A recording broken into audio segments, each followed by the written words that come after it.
In a flurry of social media posts, Donald Trump said that even though the Strait of Hormuz was completely open and ready for business, the US naval blockade on Iranian ports will remain in effect.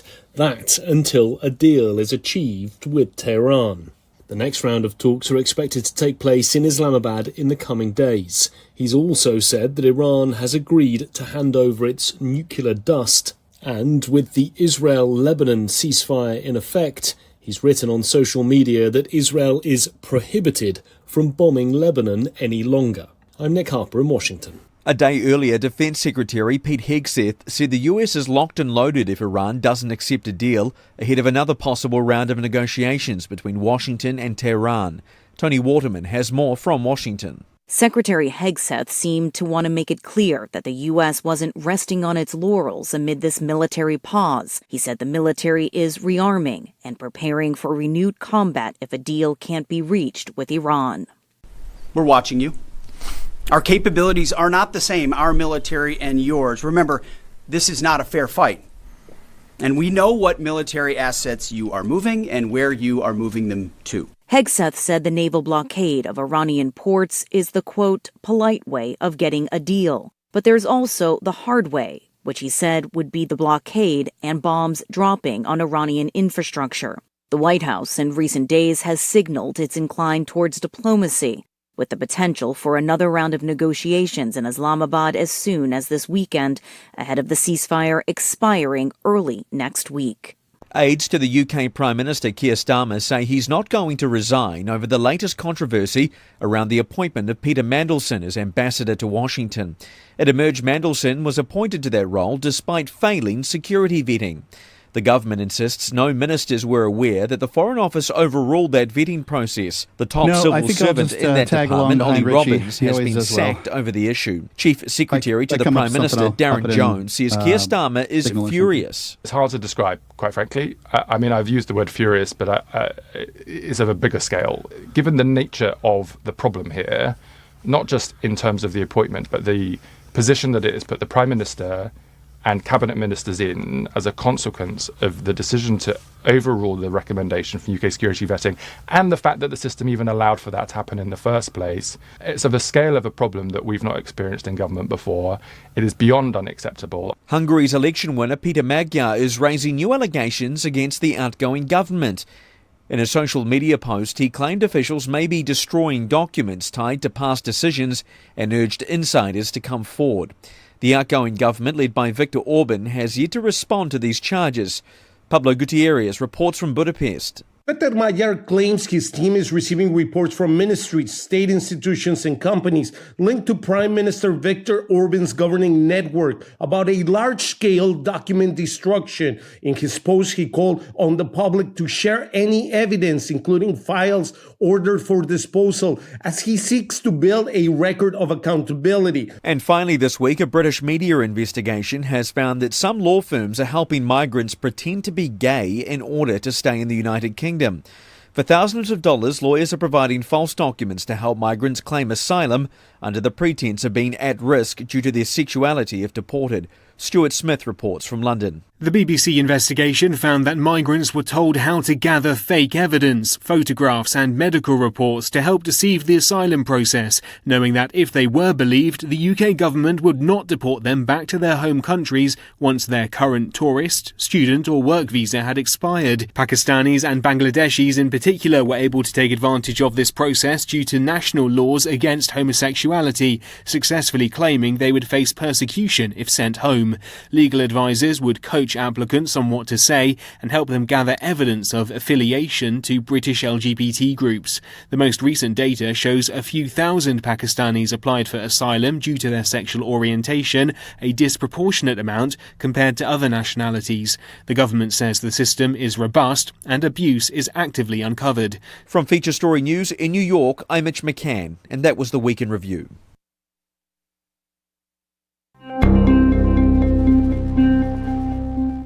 For the past several years now, area woman Caitlin Mooney has been convinced that each and every one of her friends should be a professional comedian. Our reporters spoke to Caitlin this morning about her, quote, hilarious group of friends.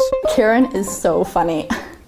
Like, I can't even explain it. She's always just saying whatever on her mind. She has this totally sassy attitude. You just can't help but laugh. My roommate Rashmi, she always has these hilarious stories that, they're just too much.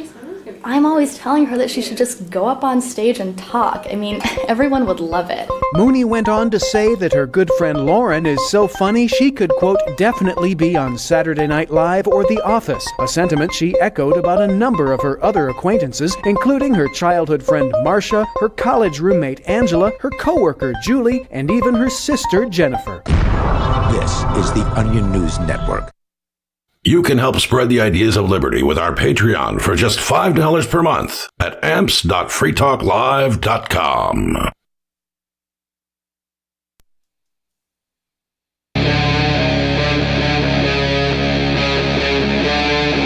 Free Talk Live.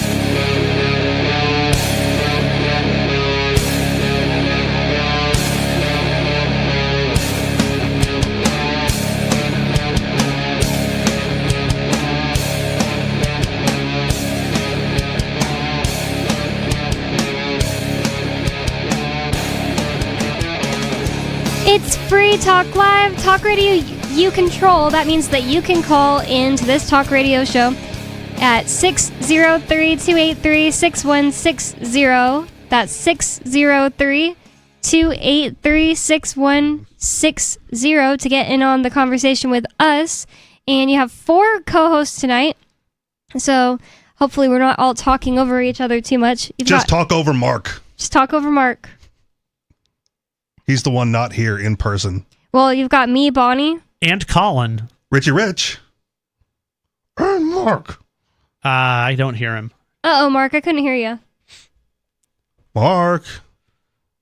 My bad, Mark. Go ahead. And Mark Edge, remotely. Sorry about that. Oh my goodness. I muted Bonnie's him. pushing all the wrong buttons. Is that even remotely Mark Edge? That's not even remote. Mark Edge. Oh, do we need a rim shot button already? I just muted him, so I censored him on purpose. No, I'm just kidding. But we don't censor people on Free Talk Live. That's why you can call 603-283-6160 to get in on the conversation. You can change the subject. You can tell us we're wrong, because it doesn't matter, because it's Free Talk Live. Let me start off with one thing then, and I'm not going to make a habit out of doing this. Okay. It's been 2 weeks. No email from the dishonorable Ricky from the Commonwealth. Wow, he didn't even email you. Wow. So basically, there's still dishonorable. Do you care if I explain to the listeners a little? No.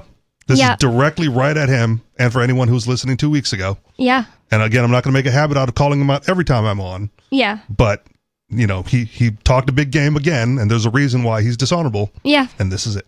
So he basically, this caller, Ricky from the Commonwealth, he made a bet. Actually, he made the bet too. He was and he's welched on every step of the bet. Yeah. Even the part of emailing me after the fact. And he calls in, he's like, "Brother Ricky, I'm good for it," every time. And he's had 2 weeks. Yeah, but it's been like years. Bet? Oh man, I don't really want to go over it. Can I tell you during the break? Okay. Because I didn't want to make a big thing out of this. I'm not going to make a big thing out of this all the time. I come on the show, I never listen, so I wouldn't know. I'll tell you during the break. You know what I would make a big deal out of? I would make a big deal if somebody stole my genitals. Oh, is that where we're starting? Yeah, I think it's pretty funny. Zanzibar. Where is Zanzibar? I'm going to have to Google it while you... It's off the coast of Tanzania.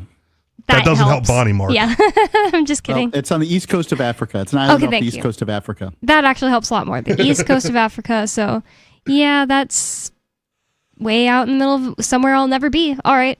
So the country used to be called Tanganyika, but it combined in, I don't know, maybe the 60s with Zanzibar and became Tanzania.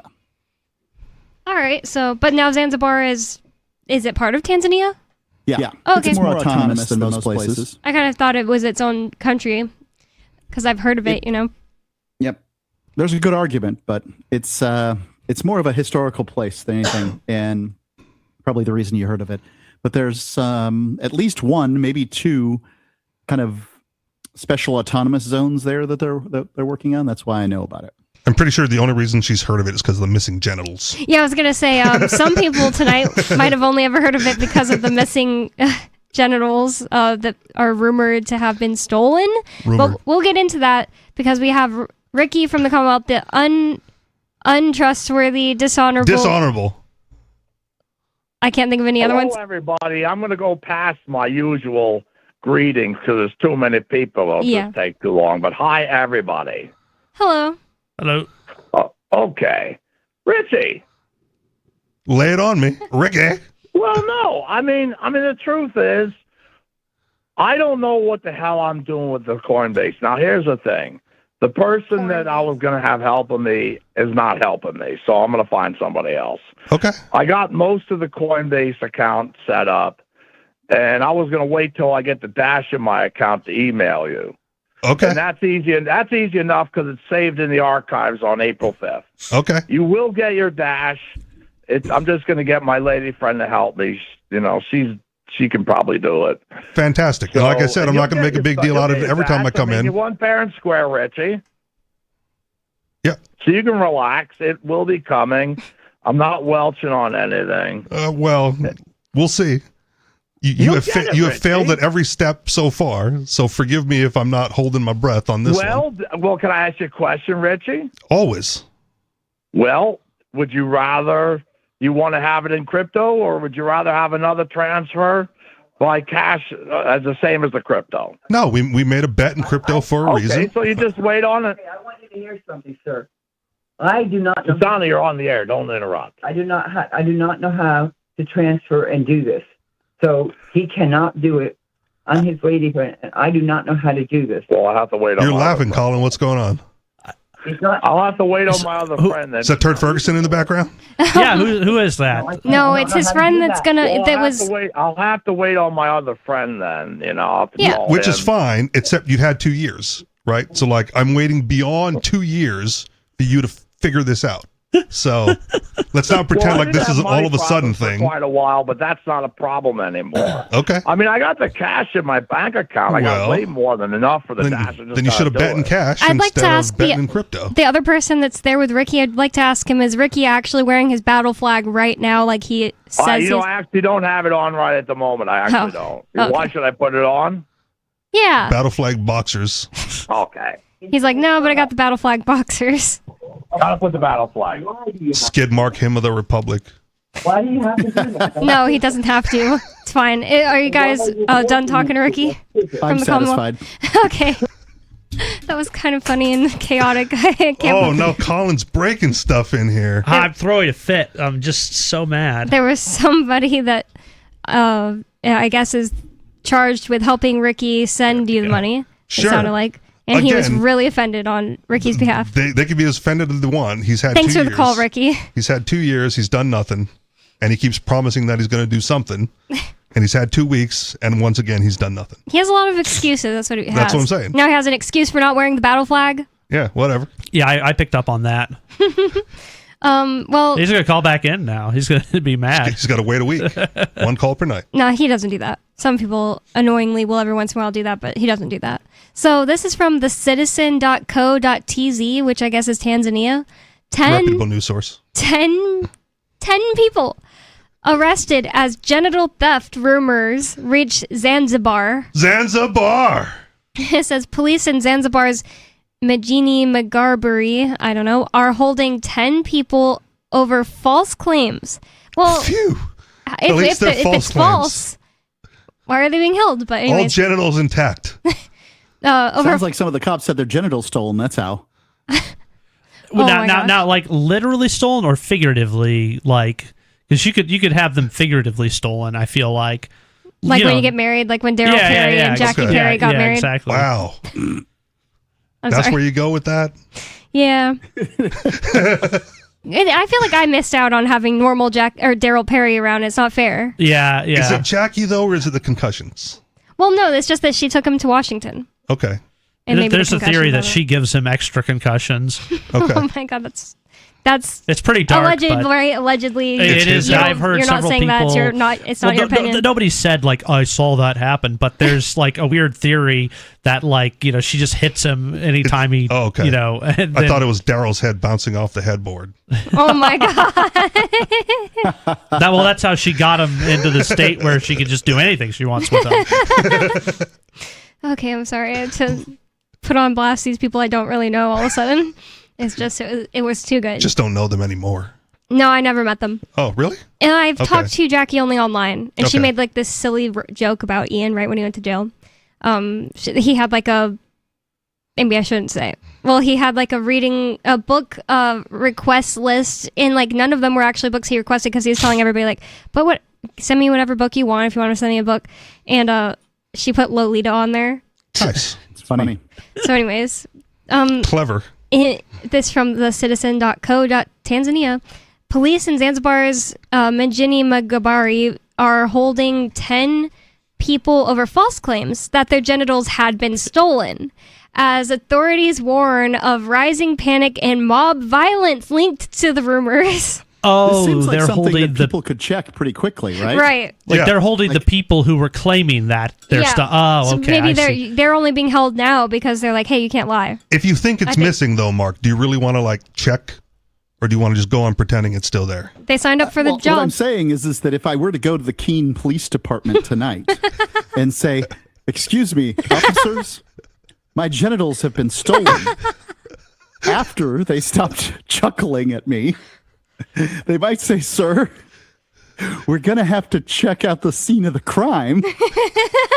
I feel like we need a lot more information here because, like, I swear, officer, it's a banana. Did they? Yeah, did they just like say like, "Oh, this happened"? Did they like post it on social media? Did they like squirt like fake blood in their crotch area? Because I don't know how, like, they're like, look, they stole it. But also, what kind of guy would, because this has to be guys who are doing this. Oh, I didn't even think about that. I kind of just Yeah. assumed it was guys. Yeah, so there's some guys out there like There's just nothing to steal from a woman. And It's like a Barbie doll. Yeah, they're accusing somebody, right? So they're like, look, Bob over there stole my genital. I am now genitalless. I guess they do genital What if it mutilation was over like there. a genital shifting, right? Like, then how would you ever know? Hey, somebody stole my large genitals and gave me their small genitals.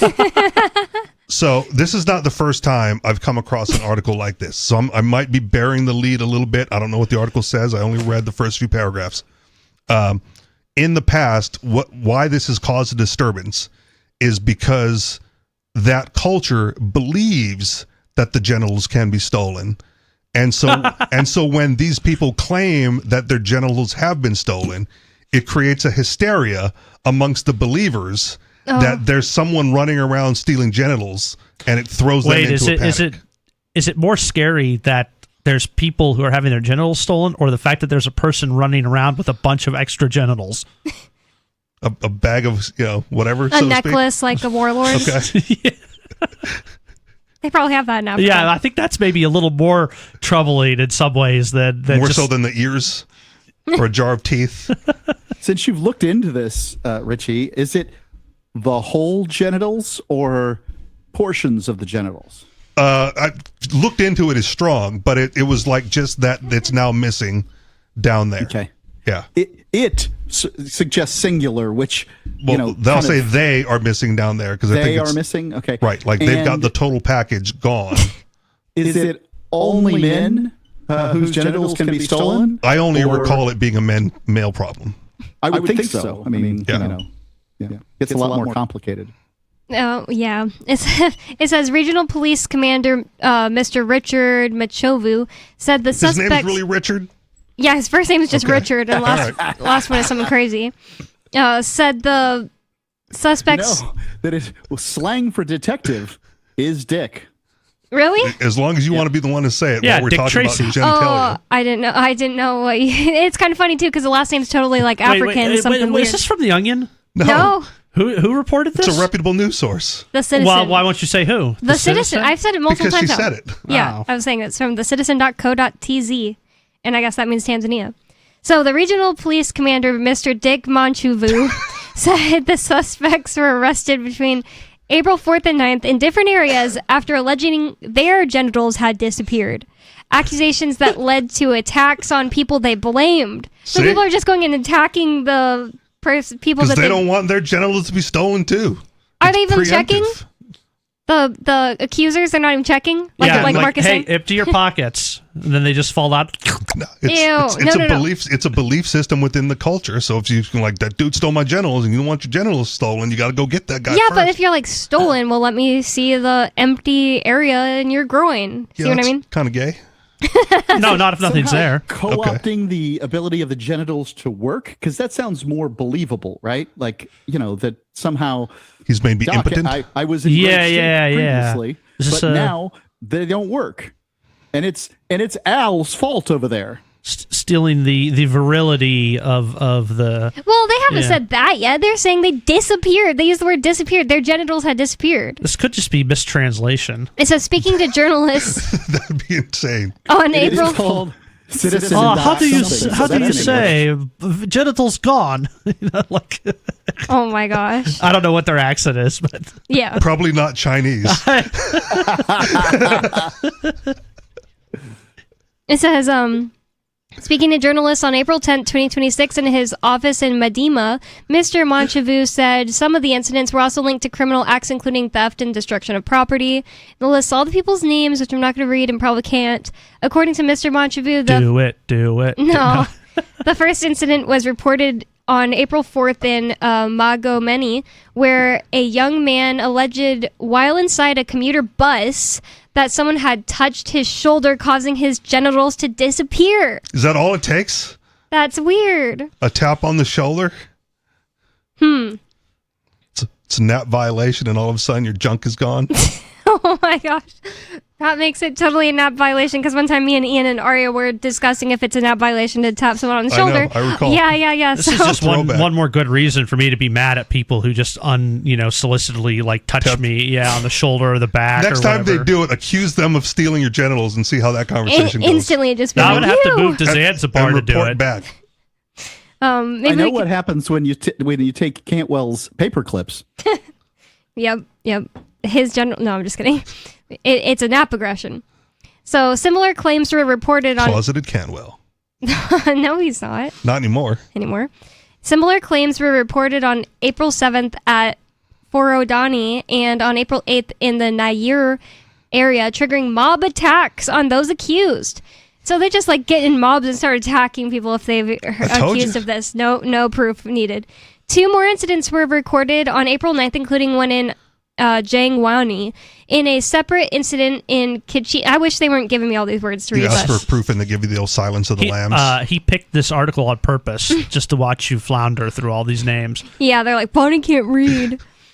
She doesn't even have to read it. Like I had it prepared.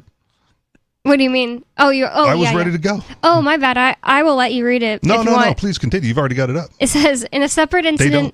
on the night of April 9th, I'm going to stop reading the places. It doesn't even matter to us. It's all Tanzania. No. You should do it if you could read all the names. I can't either, but I'm I don't care. Yeah. It says... Just sound it out. Hooked on phonics, bro. This one for me. Says a businessman operating in Mazingini hired a motorcycle taxi to return home. About an hour later, a group of Boda riders surrounded his house, accusing him of stealing someone's genitals. Oh, that's so scary. I thought it was going to be another funny genital disappearance story. When he asked what the problem was, they told him he had taken someone's genitals and must return them. See, that gives us more info. So they don't just disappear into thin air. They think that guy has it. So just from touching somebody's shoulder, they think he has a duffel bag full all of he dildos. Has to do is go and touch their shoulder again, and it'll be good, right? Come closer. You would think that shoulder touching would be verboten in this culture. Yeah, exactly. None of that. It says he locked himself inside, but they broke in, assaulted him, and stole a television set, the real thing they were trying to do, and damaged property. This is payback. You've got mine, and I'm taking your TV. Fair trade. This is a really clever thing. It's like, that guy's got a new TV. You thinking what I'm thinking? Yeah, I think he took your testicles. Well, this definitely gives us some answers on maybe what they would even do in Keene if Mark went and accused someone of this. It says police said all complainants had been taken to a government hospital for medical examination, which confirmed that none had suffered any physical changes. I like that they took him to the hospital. Like, no, I'm not looking at the police station. That'd be good. We're not doing this here. This is a medical thing. We've got to go get the professionals to take a look. U.S. police will look right at your junk. Grab it at the TSA. Yeah. And Mr. Monchevu. What's this? That's my penis. Oh my gosh. Mr. Monchevaux warned the public against spreading false information, noting that the claims are baseless but have serious consequences, including violence against innocent people. He added that one of the complainants was found to have a mental health condition. That answers a lot, actually. Yeah, but there's like 10 of them, though, right? Do they all have a mental health condition? Yeah, that's a good point. Only 1 out of 10 people doing something mental. No, but they have a television.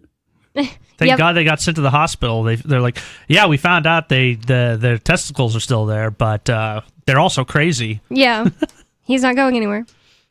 Just play into it, throw him into surgery, knock him out for a few hours, wake him up, and tell him it's been reattached. Then send him a bill. Just take it off for the surgery and tell him like, sorry, we couldn't get it back from the guy.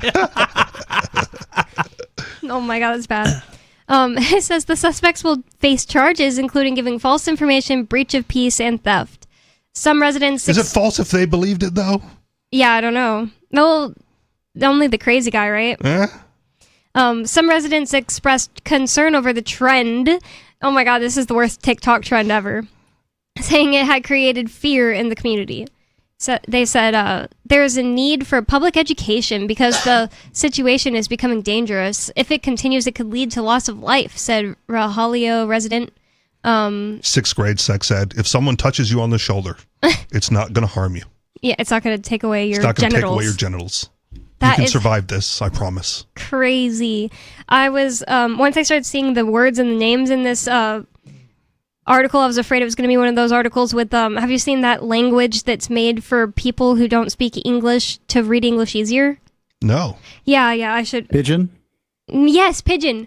Yeah. That's okay. Sometimes you'll see articles in Pidgin and it's like, whoa, it's almost like English, yeah. Yeah, okay. That's like the local language of Hawaii. I've never met really? heard of that a pidgin is a term in linguistics for almost like a Creole, like certain combination. Oh no, now I remember exactly. It's languages that are made up with parts of other languages for the purpose of communicating when there's like groups of people. Oh, Creole's that out of French?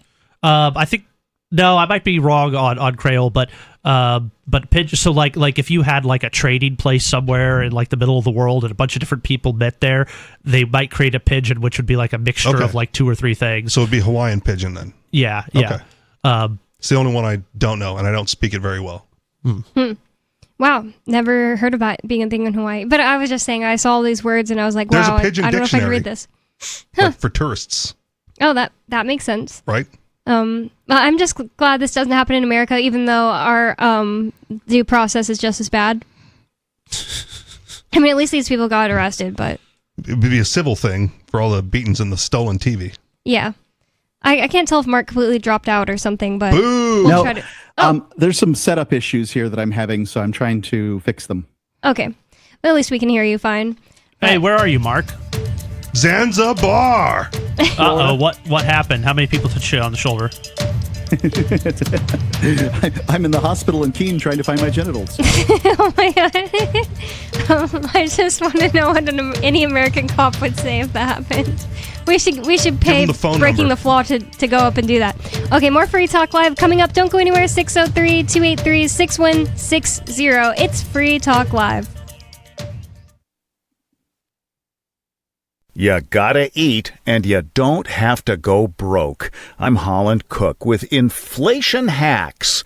A report by Supermarket News says you will pay less using self-checkout than at staffed registers, where all that stuff tempts impulse buying. On Facebook, Sarah R. says, I've discovered that around 10 a.m. on Wednesdays, my local grocery store marks down food that's close to expiring. She says I stock up for the week on whatever meats, bread, and veggies they have on clearance, and it is so helpful. And on BuzzFeed, Bonnie says that cutting down on pop and sugary drinks has made my mood better. And when Megan says she couldn't deal with meat prices, she started eating more plant-based food, and she calls it a positive life change.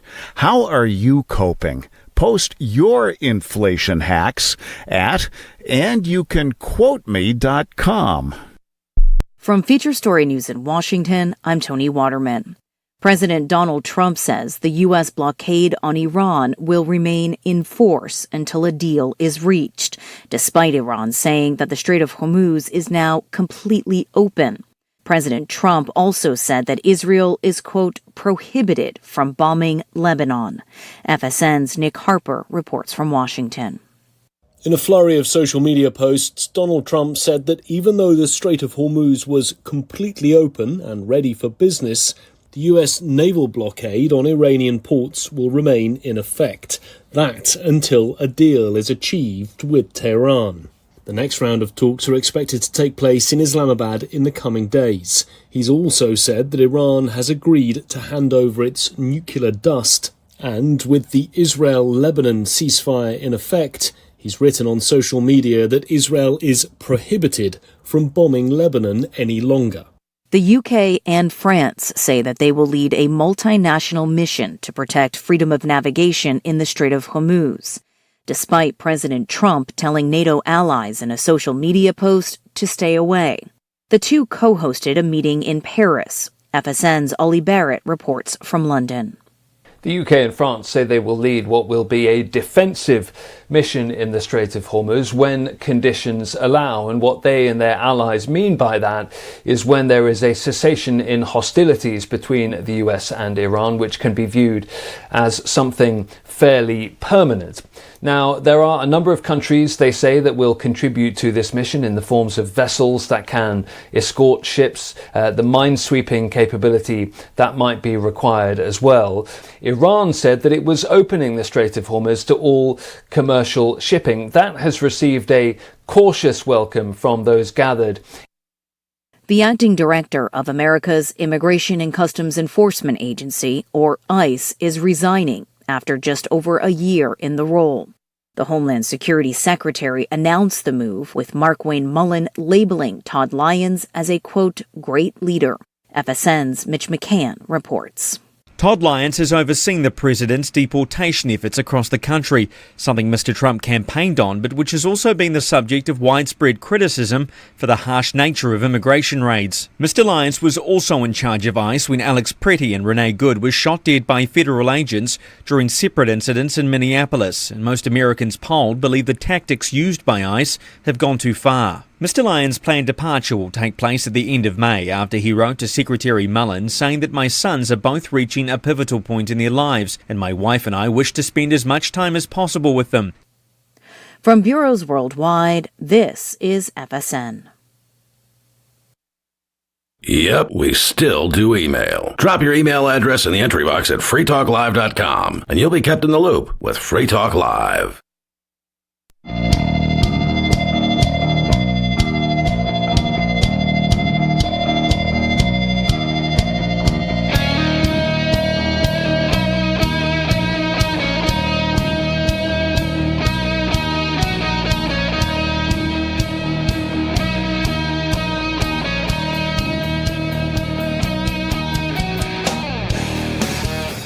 It's Free Talk Live, talk radio that you control. That means that you can call 603-283-6160. That's 603-283-6160 to get in on the conversation with us and talk about whatever is on your mind.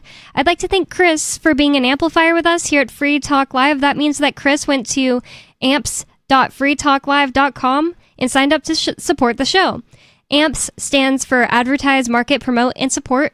Thanks again to Chris and everyone who supports us. And again, that's amps.freetalklive.com if you'd like to check out the perks and benefits of becoming an amplifier. With you on Free Talk Live tonight, you've got me, Bonnie. Also Colin. Richie Rich. And remotely, Mark Edge. All right, we still got Mark coming in nice. He's remote and sounds good. And looks like we already have a caller on the line, so let's go to the phones. I think it's Skeeter. Unscreened caller, you're on Free Talk Live. What's on your mind? It's Skeeter. You have a lot of background noise. I wanted to talk about... Just drop them. Can't handle that background noise. Oh, sorry. I'm calling from Grafton. I want to talk about... I was going to say, are you being attacked by bears? Yeah, the bear attacks. The ones that, you know, one of my problems with ANCAPs is that they don't realize, like, the problems with... a free market where you let everyone do everything they want, that causes externalities for others. This is not what I want to talk about. You said that's what you wanted to call in about, literally. No, I wanted to talk about the eventual death of Bitcoin. All right, go ahead. I'd rather talk about that anyway. Nobody believes in the Bears and Grafton story ever since the fishing game expert of 15 years said that there was no bump up in bear attacks or incidents. Thoroughly debunked. He's thoroughly debunked. I mean, did you ever try to reconcile? You didn't want to talk about it. You wanted to talk about Bitcoin. Yeah, I don't. I'll talk about it some other time. But wait, Bitcoin? Anyways, some other time. Any other crypto, or any other money that has a fixed supply, right? I want to strike fear into the hearts of Bitcoin maximalists, like Richie Rich. Yep. But no, But there are cryptos that don't have a fixed supply, right? Almost every other one besides Bitcoin. Yeah, but so even if they don't have a fixed supply, the money supply, whatever money you're talking about, its supply has to grow in a certain way in order to maintain the utility necessary to keep it alive. I disagree. Are you suggesting, like the Chicagoans, that somehow the government knows how much the monetary supply needs to grow? This organization that can't keep drugs out of prisons. Mark. I don't know how you jump to that conclusion, Mark. Okay, do you know how much the monetary supply needs to grow? Because I'd love to hear it. Yes. Then tell me. I know the best monetary mechanism under uncertainty that will do that. 2% per year. No, well, kind of, but no, just the monetary. Well, let's talk about why deflation is bad. Well, how are you so flustered off of that? Yeah, it's like he was like, I know something, and hit the reset button on Skater for a second there.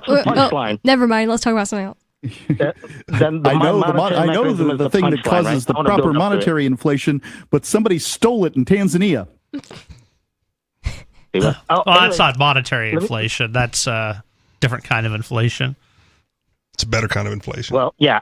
Well, I'm talking about monetary supply inflation, right? It needs to grow in a certain way. Yes, right? It does. Like when you have any crypto, any money with a fixed supply will eventually die. It'll eventually, like for instance, Bitcoin with a fixed supply.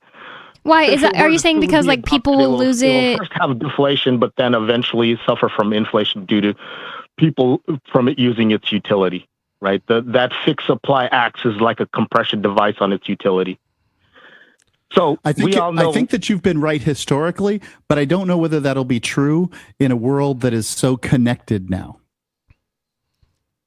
It's absolutely. It needs to be more connected. It's a principle, right? Mark. We need to remove more privacy in order to interconnect people fully, right? Now he's going to change the subject people again. Have perfect information. No, but so again, deflation. If the money supply doesn't grow with GDP, right? And it has to be allocated to the people responsible for the growth of GDP. Another question of by whom? The money will eventually die. What'd you say? Colin threw up the air quotes for the word allocated, and then I quipped by whom. Well, I didn't hear that. So anyways, when you have a fixed that's supply, why I repeated it for you, because you asked. Money like Bitcoin, right? Like it's the reverse Cantillon effect, Cantillon effect, right? Like deflationary currencies are just as bad as inflationary ones. I'm talking about supply here. Inflation, deflationary supply when relative to the GDP, right? And I generally disagree because even with the deflationary currency, like prices will reflect the change, right?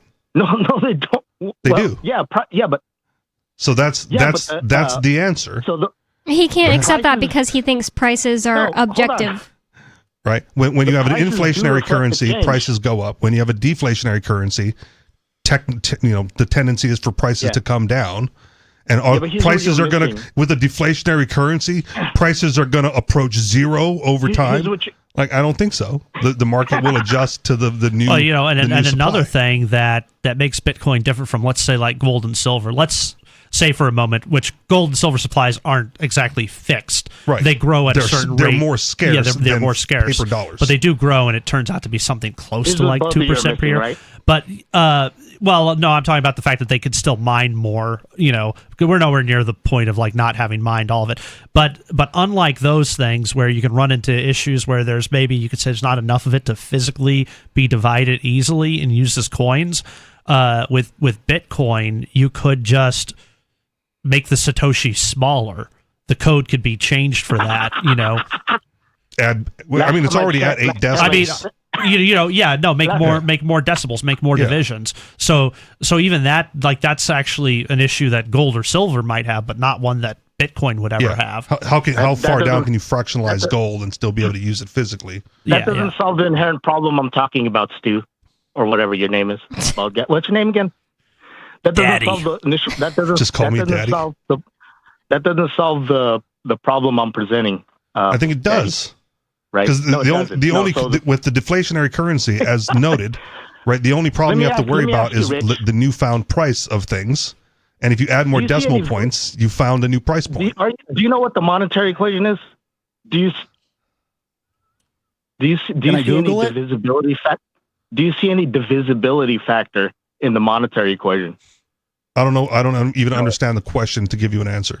So yeah, because you don't know the monetary. The monetary equation of exchange, I know it. It's irrelevant if you can add zero. Yeah, MV equals PQ, and PQ are aggregates. Yeah. Like, let's say, for instance, you can buy like 10 pieces of candy for a penny. Let me explain. 10 pieces of candy for a penny is like 0.1 cent, right? Which we don't have a monetary system for, right? You can't do anything less than a penny. You can just get more product. But with crypto and Bitcoin, you can get just one pen. You can pay just 0.1 cent for that pencil, right? And you can divide that even further down if the price gets low enough. Let me just present to you what you're not addressing. Like, there are two aspects of the monetary growth that's necessary for a money to survive all competition, right? It needs to grow with GDP, and it needs to allocate that new growth to the people responsible for that growth. Does that mechanism you're describing solve both those aspects? I don't even agree with your premise that it has to grow. I don't agree with the premise and I don't either agree that it has to be allocated. Either the two things that you said, because you said it has to be allocated to the people who cause the growth, and I'm like, well, that's just profit, and that can happen in a deflationary or inflationary It's environment. going to happen. Well, yeah, I mean, but you can have inflation or deflation and have people gain profit, because if there's making more production, then they are doing more with less. They're automatically get profit. Yeah. So you touched on something. The profit normally indicates an increase in GDP, right? So the best monetary mechanism is to double profits and losses, and that has to be verified, because it solves both the aspects. Why does your profits have to double? It grows GDP. It grows the monetary supply exactly 1 for 1 for GDP, or proportionally relative to the monetary unit, and it distributes it distributes decision making efficiently in an economy by allocating the new money, giving more decision making power to those responsible for the growth in GDP. And what you will have is, instead of falling prices, you will still have the increased purchasing power, but now it's distributed to those responsible for it. Not only that, at the expense of those who aren't getting the handout, though. Hold on, because you have an inflationary currency, and the poor people aren't getting the disbursement. So you have the same problem you do now. Which is, I don't know. I didn't hear that, but well, shut up and listen. Just one more point. No, let me just finish. Let me just finish off with the point. Not only that, this mechanism encourages productivity, right? While deflationary money encourages hoarding, right? It artificially sends signals. Yeah, I'm not a big believer of the hoarding theory. Yeah, I mean there were deflationary periods within the U.S., and during those periods were actually the periods of like the greatest growth. And people still got to eat. Yeah, right. Like, people you're not going to hoard the money at the expense of like not eating. Yeah, you're still going to eat. You got to buy that stuff. Yeah, but what you don't see is the growth that could have happened if you had a better currency, right? Well, you could say that about anything. That's the opportunity cost and between the seen and the unseen. Yeah, but you can theoretically derive it like just using, just theory. You can see it. And actually, I'd say you're completely wrong. Boy, it's hard for me to put this all into words because we haven't talked about the aspect of currency and the fact that the quantity changes over time and what effect that has in structures of production or the effect it has with savings. And so you need the savings in order to actually have growth. Right now we have a system where there is basically no savings. Right. And so you need to make a distinction between savings and investment, because there's some aspects of savings which is actually just hoarding. Well, one precedes the other. So a good hoarding is a proper use of things. It's not your decision to tell somebody, hey, you're just hoarding. I mean, you could say that's what poor people tell rich people. They're hoarding all the money. Well, yeah. I mean, this is an argument this is an argument they bring up in the Mises Institute sometimes to show the ridiculousness of it. It's like, there's a store, and the store is a clothing store, and it has all this clothing on the racks. Well, I could say to them, hey, they need to be forced to cut the prices. Why is the inventory sitting around for a week or a month? Maybe it should only, they're hoarding clothing. They don't need to be having that much clothing on hand at any given point in time. But that's not how their business works. Their business works on having a lot of selection for people to come in and pick through. And so, if I buy some land and I say I'm going to wait, 10 years before I harvest the wood or something, I'm hoarding the land. Like why does it have to be harvested before it's gotten to what I deem as the point of maturity? Or maybe I'm waiting for gas prices to hit a certain point. So, this argument about hoarding is not based in good first principles. It's the savings that precedes the investment. You can't make the big capital investment if you don't have the capital saved up to make the investment. So the only first principles I work off is the optimization of productivity, right? So the goal of saving. I thought that the argument was supposed to be all about whether or not Bitcoin would die. It's like he changes the This is well, Bitcoin is like Bitcoin is technically fixed. It's fixed. But for all intents and purposes, deflationary because of people who lose their wallets. Right. So you can also change with consensus, right? And you have enough consensus, you can change Bitcoin, but I don't think it can evolve fast enough because its network, it's the size of its network is also what will contribute to its death because it will evolve too slowly. And I'm on the other side of that as the maximalist, right? I think the only thing that can cause Bitcoin to fail is changing the supply. The thing about the network, I don't even think that's true. I mean, there's been so many things over time where people say, oh, it's got this first mover advantage and it's too big, whether it's, VHS and Betamax, or whether it was even, there was a time before Walmart where Kmart was the big thing, and before them it was another store, and before that it was like Woolsworth and things like that. So it doesn't take a lot. I mean, in fact, I would say it's easier to change a cryptocurrency than it is to change any other thing, because it's literally just the code, and it's just getting a certain amount of people to agree with it. And it doesn't even have to be a hard change. It could be like a fork, and then the one fork just wins out and the other one dies off. It's happened before. Yeah. Yeah, but so the thing that also kill it is that I already devised a way to kill it. Almost perfect. I know how to kill it. Right? I know exactly how to kill Bitcoin. Do we need Skeeter on the line for it? We're going to have Skeeter be the promoter of it? No, I'll tell you guys during the break. a crypto social credit score, right? This is it meets all the aspects. Plus, it can evolve infinitely fast, right? You don't have to choose between scoring systems. All systems are competing against each other that work on the same informational base layer, right? This is Skeeter's no privacy world. You don't need any passwords ultimately. When there's no privacy, you don't need any passwords. You don't lose coins. He just thinks that there's going to be someone in charge that's going to be like, I want this to all work smoothly, and I want it to work well. You'll I'll own just nothing, force and you'll everybody. be happy, which is perfect for Skeeter. I don't think he owns anything. That's a good point. If you're smart, and Skeeter is allegedly smart, right? Like setting up your own cryptocurrency is not that difficult, right? Like the Hawktuachik had her own token. I'm sure she paid someone. Whatever. So Skeeter can pay someone. Yeah. Right? Point is, it's already feasible for him to do this and put Skeeter coin out into the marketplace and let it out. It'll be a surveillance coin, which means Skeeter gets to watch. Yeah, whatever. He can However work with he wants Palantir. to do it. However he wants to creepy. do it, he can put it out into the free market and let it compete against all the other cryptos, and may the best crypto Smart win. Edge still here? Yeah. I'm here. I'm listening. I'm getting ready to go after Richie Rich to see whether or not Bitcoin is going to be the one coin to rule them all. You can go now.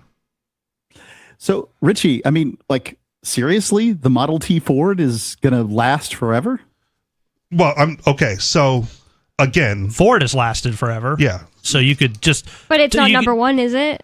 Well, no, but you could make an abstraction and say, the idea of Bitcoin will last if it undergoes a couple changes. Yeah, maybe. Ford didn't go to zero, I guess. I don't Ford even think lasted it's forever, the first. but Edsel didn't, and Oldsmobile hasn't, and there's been a lot of them that disappeared over time. Ford wasn't the first car.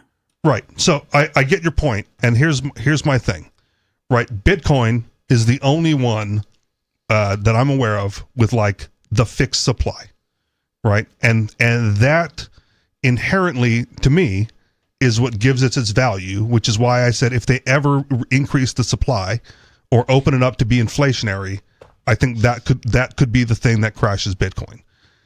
The other thing is like anything else that any other crypto or token offers, right, that is of value to the marketplace, aside from changing the supply, Bitcoin can incorporate into their code, right? And the only thing that like makes that not quite true is the privacy coins, because Bitcoin wasn't designed to be a privacy coin. Yeah, it could be if it wanted to. They could change it to that overnight if they want to. They could fork it overnight if they want. So if all of a sudden Monero starts skyrocketing as like, the demand for privacy coins is outpacing like everything else, Bitcoin just becomes a privacy coin, right? And as Skeeter said, you say that as though that's going to be true, but we saw an instance when transaction fees were incredible. I mean, I paid a transaction fee over $100 at one point, and the devs of Bitcoin said, use another currency. I mean, that was their solution. And they're just going to say, now we see that privacy coins are cool and we're going to change Bitcoin. That doesn't track. Look, well, they said use another currency and people did, and Bitcoin is still number one. Well, we have a caller. It's still online. number one, but it doesn't have the market share that it did. I mean, it is sliding down the scale. What's sliding up that's even getting close to touching it? Okay, you're talking about per coin, but I'd be talking about market cap. Oh, yeah. Okay. So what's close in market cap to Bitcoin? Probably Ethereum is relatively close to Bitcoin in market cap. I mean, I don't have it sitting here in front of me. What does Ethereum offer that Bitcoin doesn't? Smart contracts. Okay. I thought Bitcoin added that in now. Am I wrong? Because people were mad because you can put things on the blockchain, but you can't people were do mad about that. Smart contracts. Okay, I didn't know that. Well, we have a caller in the line. Maybe they have something to add. Unscreened caller, you're on Free Talk Live. What's on your mind? Oh, could barely hear you. Barely hear you. They hung up. Okay. Hopefully they didn't curse in their little mouse voice, and we couldn't hear it. Yeah, I barely heard a little voice. Sorry to cut you off. It's Rich, I looked it up. It's about Ethereum's about a sixth of what Bitcoin is. Okay. So like, hit me maybe up. Hit me up closer to a fifth, between a fifth and a sixth. Hit me up when it's like 80 or 90%, right? And then we'll see what the Bitcoin developers are doing at that time, if they even want to compete. I think Bitcoin will make a fine settlement layer for banks, but that's not what it was meant to do. It was meant to take down the monetary system. Yeah, they roped us anarchists into that. Yeah, they said here's money that's not part of it, and then they said please regulate us so that we can be part of it. But that like please regulate us so we can be part of it has also positioned it as more dominant than all the others, and a higher price. It is currently more dominant than all the others, but I don't know that is the way things are going to stay, because, well, historically it never has. Right? Like there's never been a product that's got to the top and just stayed at the top. Yeah. There's also never been like a deflationary currency, right? That's permanently there for the next 100 years? I don't know. Like the final Bitcoin doesn't get mined for like 100 years. Well, the thing about quantum computers is if they create quantum computers, there's so many things that they will go after first, and it'll just destroy like everything to the point that it's like people have done this, run this in their heads, and it's like Bitcoin wouldn't even be the first thing they go after, and everything would be screwed. Quantum computers takes down Bitcoin, but leaves Ethereum alone. Like, come on. No, I wouldn't say that. But there are zero-knowledge proof privacy coins that are coming along. I just think that one should be looking at the new innovations in cryptocurrency and paying attention to them rather than just sort of holding on to the Model T. Yeah, again, fair. But I'm going to hold my Model T until it's not the most valuable asset in my collection. Well, there's an argument to be said for diversity, I'd rather have some of those Ethereums that are going to go up to, I don't know, maybe 4 times their value and then threaten Bitcoin. Okay. Good luck with that. I think diversity is the place to be on this one. I'm not saying, sell all your Bitcoin, but nor would I ever say get in one coin and expect it to be the one to rule them all forever. Look, this may not be the best example, but and it's, a friend of a friend type of an example, but they had a bet, right? I think this was pre-Bitcoin. They were like, let's see who's better at the stock market, you or me, right? And one guy diversified and one guy put all of his eggs into one basket. He had some insight on that stock. It shot up way more than all the others. He won the bet easily, right? So like, depending on your risk aversion, all eggs in one basket can be very, very lucrative. It worked out for that one guy, but, over 100 people doing it. But it worked out for everyone who bought Bitcoin in like 2009, right? And everything else that's come along since then has been pump and dump. Whereas Bitcoin has been a steady increase in profit. Not everything. I'd say there's a number of very legitimate. Everything that shot up like Bitcoin did initially. Oh, yeah. Like, my dad is always asking me. Like Trump coin or Haktua coin. Yeah, my dad's always asking me, what's the next one I should get into that's going to blow up? But they're not having exponential growth.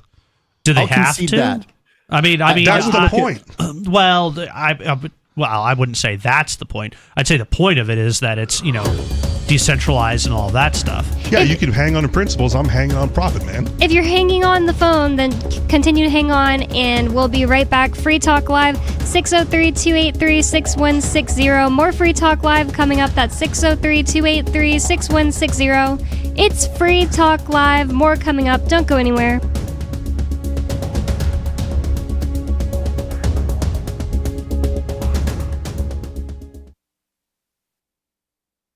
Some of you have wanted to support Free Talk Live's mission on a monthly basis, but don't want to support Patreon. Now we have an alternative that also helps our premier streaming platform, Odyssey. Visit video.freetalklive.com and click Join at the top of the channel. You can subscribe for $5 per month, and unlike other subscription services, Odyssey adds their processing fee on top, so it'll cost a little over $5 per month, but Free Talk Live will receive the entire amount you pledged. Higher donation tiers are available if you're feeling so inspired. You'll get a special membership badge that's visible in the Odyssey chat room, and if we get enough supporters, we may enable members-only chat. This new subscription method is a great way to decentralize our direct listener support away from just Patreon and also support a libertarian-run business, Odyssey. Please visit video.freetalklive.com and click Join to subscribe to our Odyssey channel and help support spreading our message around the planet. Visit video.freetalklive.com and click Join today. Are you tired of governments murdering people around the world? Stop using their money. There is an alternative. Bitcoin is a stateless, free market, non-political currency. Bitcoin cannot be inflated or controlled by any government. By using their money, you are helping the state. Stop doing it. You have an incredible alternative available now. Learn it, use it, spread it. Get started with Bitcoin at bitcoin.com. That's bitcoin.com.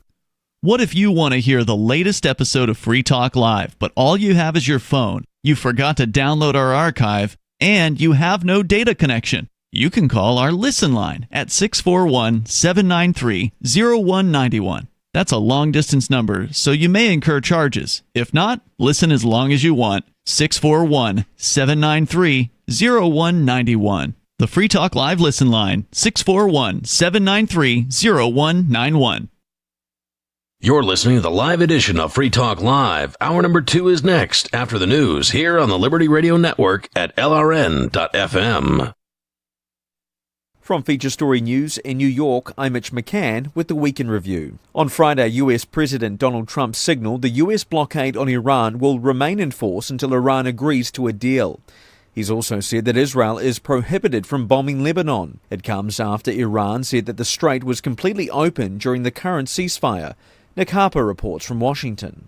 In a flurry of social media posts, Donald Trump said that even though the Strait of Hormuz was completely open and ready for business, the US naval blockade on Iranian ports will remain in effect. That until a deal is achieved with Tehran. The next round of talks are expected to take place in Islamabad in the coming days. He's also said that Iran has agreed to hand over its nuclear dust. And with the Israel-Lebanon ceasefire in effect, he's written on social media that Israel is prohibited from bombing Lebanon any longer. I'm Nick Harper in Washington. A day earlier, Defense Secretary Pete Hegseth said the US is locked and loaded if Iran doesn't accept a deal ahead of another possible round of negotiations between Washington and Tehran. Tony Waterman has more from Washington. Secretary Hegseth seemed to want to make it clear that the U.S. wasn't resting on its laurels amid this military pause. He said the military is rearming and preparing for renewed combat if a deal can't be reached with Iran. We're watching you. Our capabilities are not the same, our military and yours. Remember, this is not a fair fight. And we know what military assets you are moving and where you are moving them to. Hegseth said the naval blockade of Iranian ports is the, quote, polite way of getting a deal. But there's also the hard way, which he said would be the blockade and bombs dropping on Iranian infrastructure. The White House in recent days has signaled it's inclined towards diplomacy, with the potential for another round of negotiations in Islamabad as soon as this weekend, ahead of the ceasefire expiring early next week. Aides to the UK Prime Minister Keir Starmer say he's not going to resign over the latest controversy around the appointment of Peter Mandelson as ambassador to Washington. It emerged Mandelson was appointed to that role despite failing security vetting. The government insists no ministers were aware that the Foreign Office overruled that vetting process. The top civil servant in that department, Ollie Robbins, has been sacked over the issue. Chief Secretary to the Prime Minister, Darren Jones, says Keir Starmer is furious. It's hard to describe, quite frankly. I mean, I've used the word furious, but it's of a bigger scale. Given the nature of the problem here, not just in terms of the appointment, but the position that it has put the Prime Minister and cabinet ministers in as a consequence of the decision to overrule the recommendation from UK security vetting and the fact that the system even allowed for that to happen in the first place. It's of a scale of a problem that we've not experienced in government before. It is beyond unacceptable. Hungary's election winner Peter Magyar is raising new allegations against the outgoing government. In a social media post, he claimed officials may be destroying documents tied to past decisions and urged insiders to come forward. The outgoing government, led by Viktor Orban, has yet to respond to these charges.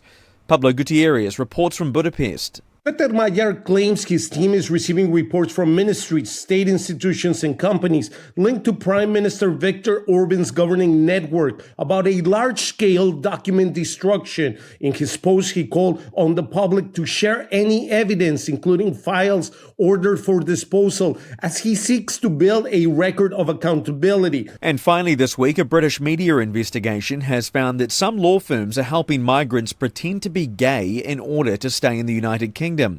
For thousands of dollars, lawyers are providing false documents to help migrants claim asylum under the pretense of being at risk due to their sexuality if deported. Stuart Smith reports from London. The BBC investigation found that migrants were told how to gather fake evidence, photographs and medical reports to help deceive the asylum process, knowing that if they were believed, the UK government would not deport them back to their home countries once their current tourist, student or work visa had expired. Pakistanis and Bangladeshis in particular were able to take advantage of this process due to national laws against homosexuality homosexuality, successfully claiming they would face persecution if sent home. Legal advisors would coach applicants on what to say and help them gather evidence of affiliation to British LGBT groups. The most recent data shows a few thousand Pakistanis applied for asylum due to their sexual orientation, a disproportionate amount compared to other nationalities. The government says the system is robust and abuse is actively uncovered. From Feature Story News in New York, I'm Mitch McCann, and that was the Week in Review. It's the Onion Radio News. An area man doesn't know what to do with all the extra ketchup packets. This is Doyle Redland reporting.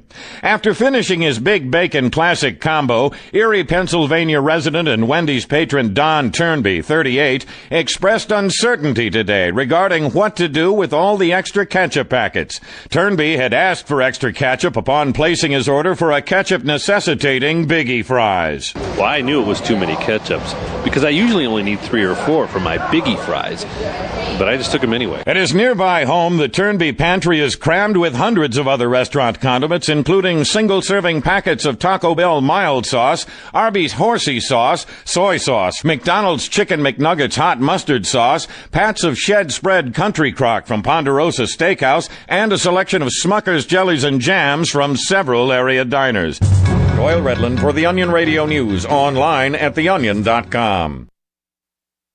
Got Telegram? You can follow our channel there and discuss show prep with other listeners at telegram.freetalklive.com.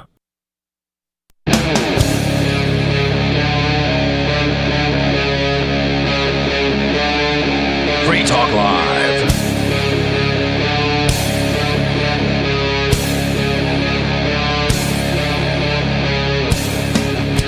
It's Free Talk Live, talk radio that you control. That means that you can call 603-283-6160. That's 603-283-6160 to get in on the conversation with us.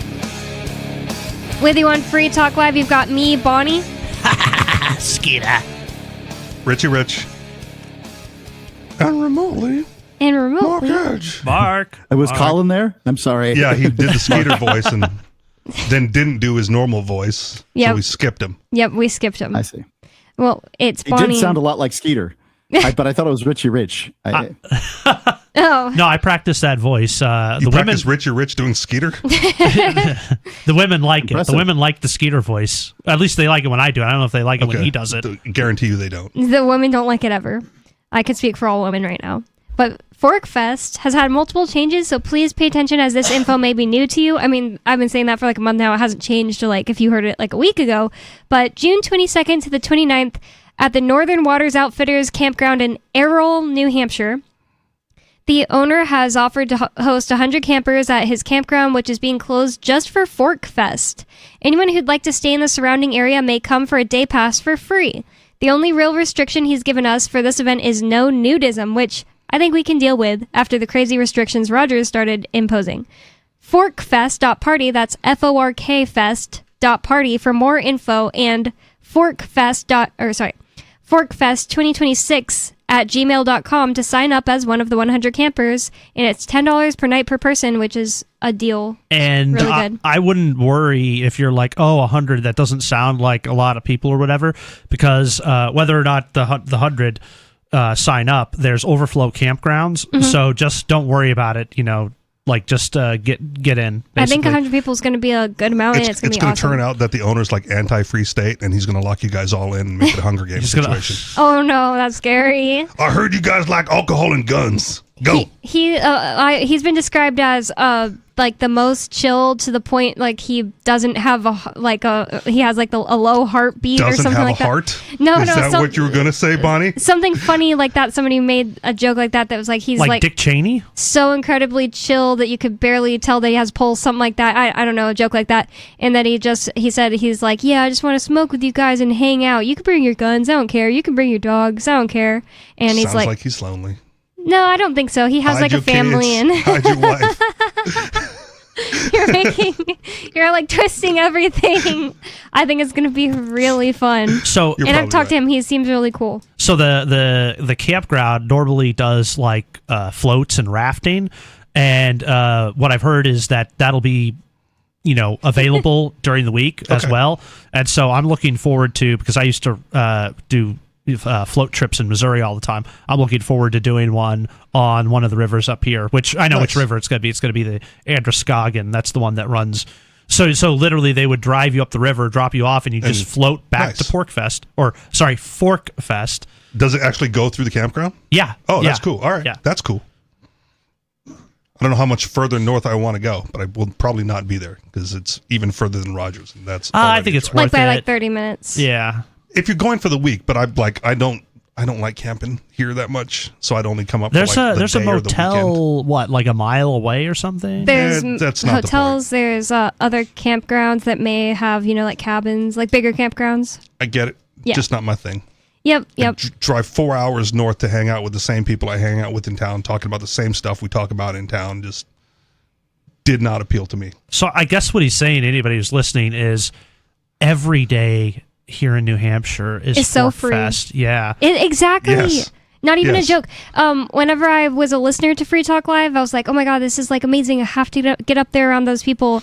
And eventually it does just start to feel like, oh yeah, this isn't normal. I forgot it's not normal to live like this. Seriously. Like I don't really hang out with any townies at all. I don't have one townie friend anymore. I used to have like one, and it's just like we kind of like grew apart. It's like I can live my entire life on Free State. Period. I sometimes like try to explain like my living situations and things like that to like kind of normies, as I might call them, and call them muggles. It gets that actually no, I came up with that. Did you come up with that too? You didn't come up with it. I mean, it's just it makes sense because it's from Harry Potter. Yeah. But specifically, I like muggles because it's like we're the magical ones, right? Yeah, and they're just but we're the magical ones. Anyways, I've been like doing start that to on for years, just so you know. Oh, okay.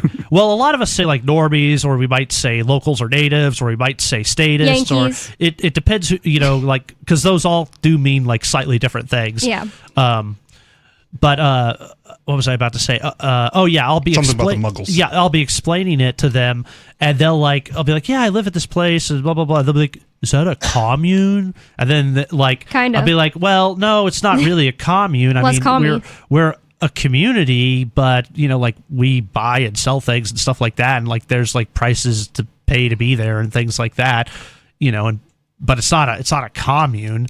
And it's like people are like, well, that's weird. So you live on this property and you know these people, but you're not family with them, and like they can't like put it all That's together. because they all live in suburbs where they don't even talk to their neighbor. Yeah, that's like totally normal where I come from in suburbia. I want like a small Free State Old West town, like the saloon and the blacksmith, right? I think the tailor. Jay Noon could be the blacksmith. I mean, he's teaching kids blacksmithing this year at his Pork Fest thing. I guess they're still calling it Pork Fest, but Fork Fest with an F is going to be much more fun in my opinion, and I think that the more cool, fun people are going to be there. So, anyways, that was my read, but we have callers on the line, so I'm going to go to Turd Ferguson in Pennsylvania. You're on Free Talk Live. What's on your mind? Hanging out with Ricky from the Commonwealth. I would never hang out with Ricky from the Commonwealth. You sure that wasn't you in the background? Yeah, I'm positive. I'm here in Shrewsbury. Why would I go to the crappy Poconos when I can live here in beautiful Shrewsbury? Why on earth would I do something like that? Hey, what's your credit score? But, my credit score right now is 804. Damn. That's nice. Yeah, but why would you ask? Turd, do you have the social media. Do you have the radio on in the background? Do you have us on media. speaker? Because I keep hearing us all back. Yeah, sorry. I wanted to share this article with you. Real quick, Turd. That's really important. Will your credit score go down if you talk to us for too long? Probably. I wouldn't. That's what I'm thinking. I wouldn't blame them either for my credit score. But here's my question: if he talks to me, his goes down, but like, will mine come up? Yeah, I'm osmosis. Thinking yours is going to go up from talking to Turd? Yeah. Okay. Yeah. Only works for Maybe, females for but me. I was going to say, I actually don't blame the guy who owns whatever campground for not wanting a bunch of naked Free Staters at his confines. You're talking about Rogers now? No, the guy who's running Fork Fest. Oh, okay. Because he doesn't want the nudity. Oh, are you talking about Rogers, the old one? Well, I don't know. I heard that the new guy doesn't want a bunch of naked libertarians running around the campground. I don't blame him either. It's totally fine. Yeah, it's his campground. I agree. I think it's very reasonable. Just look at the hosts of Free Talk Live. Please don't. You wouldn't. Well, I mean, if it was like, Nikki Sunshine or like Angie or somebody running around naked. We haven't had Angie here in a while. Yeah, but you could see that they did the topless thing. He's got that bookmarked. Guarantee Yeah, you he for has sure. that bookmarked. See? Good one. That's a good one. Also, Aria, right? That was the third host on that one. Yeah. That's another good reason you don't want to see a bunch of free staters running around. Yeah, you're right. I've got no desire to see that. Most people didn't participate. It was always a very small group, and it honestly never caused any trouble. I think, and a lot of people would tell me they're like, "I'm offended by this," and I'm like, Next time they never saw them, and they were just offended in principle. Next time they do it, just tap them on the shoulder. Maybe they were. Well, I mean, they're not nude anymore. It's like if you go talk to some Bible thumpers where you're at about it, they'll be like, "That's outrageous," and it's like, wait, why are you worried? You're not going. You don't have to be a Bible. You don't have to be a Bible thumper to not like the stuff. No, but the kind of people who would be offended by something that I'm Puritans, offended that there's naked people in San Francisco or something. No. Well, look. I mean, there's a picture of a gay pride parade a couple years ago with an old quote unquote gay guy with a semi poking it in the face of a very young girl. That offends me, and it would offend everybody who saw the picture. That's a picture from what? Gay Pride Parade. It was Gay Pride Parade in San Francisco, half a global way. That has nothing to do with us. Which is not my happening point. here. I'm not saying that it's unreasonable for people to not want it. I'm just saying that there's a certain type of people who are like, oh my gosh, did you hear what they're doing at a private campground across besides, the country? The thing is, that should the be worst allowed. they could try to point to try to make it sound like what Turd is describing in a whole other area of the country, like Mark said, was that there was this woman who said, Jeff, the guy who was like the head of the nudism camp, he was walking around in his grass skirt, which really he didn't even have to do that. According to the tickets that everybody bought, they agreed that they and their children may be exposed to nudism when they bought the ticket. But anyways, forget contracts for a second. He agreed to, when he left his camp, wear like a grass skirt. Yeah, you could like kind of see stuff from what people say. I actually never saw him in the grass skirt, but a woman reported that he had a how do you say this on the air? He was like aroused and in front of her children and staring at her children. And then she took it all back. She said, I apologize to Jeff. I didn't know that wasn't the case because I've only ever seen my husband's genitals. just call it an Asian election. I'm just saying, like... Erection. Well, that's something else. That sounds like an attack at your husband, for one thing. For another thing, it's just like... I figured if it was that size... yeah, exactly. Yeah. Like...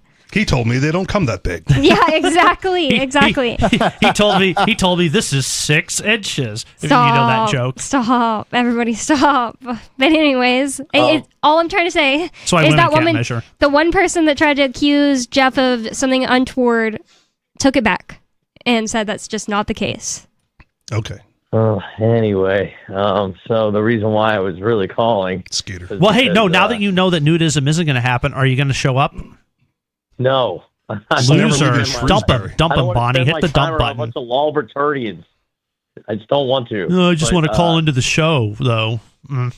Yeah, well, this you actually might find this interesting. I've got a pretty cool little tidbit. It's an article. Okay. Woo me. Well, as many people who have listened to the show for a long time know, I've been predicting some things over the years. Like for one, like the resurgence and rise once again of physical media, which is happening, and I predicted also the rise and resurgence of retail shopping in malls, which is also happening right now. And among what? Can you tell me about this rise of retail shopping in malls? Because I haven't, of course, experienced it. And where are these malls? Tower Records is coming back, baby. Well, yeah, well, it's they say that Gen Z is leading it, even though I disagree. I'm the real one that's leading it, but they're stealing some of my thunder. But that's okay. I'm not mad about it. They can have it. But yeah, the resurgence of the malls and all that stuff is being headed up by Gen Z. And I have only one Gen Z in my household, so I can't really say one way or the other, but I'd be delighted if he'd go out to the mall. Yeah, well, I think a lot of their parents are. And a lot of them are, and my parents were never delighted when I went out to the mall when it was normal. They were like, ugh. Like, you know what I'm saying? How are they getting there? Because, like, Gen Z doesn't drive. Am I right? Or is that... That's a good point there. It's supposed to be the generation that doesn't really drive as much. But I'm sure if you're parents are dropping them off. If you're going to do something even remotely social, I either, hitched a ride with my friends or my mom would drive me. And that always pissed her off because she was like, I'm not a taxi cab. But I'm also like, you guys don't want to pay for all your kids to get... driver's licenses early, so I got my driver's license when I was 19 because I got the rug pulled on me.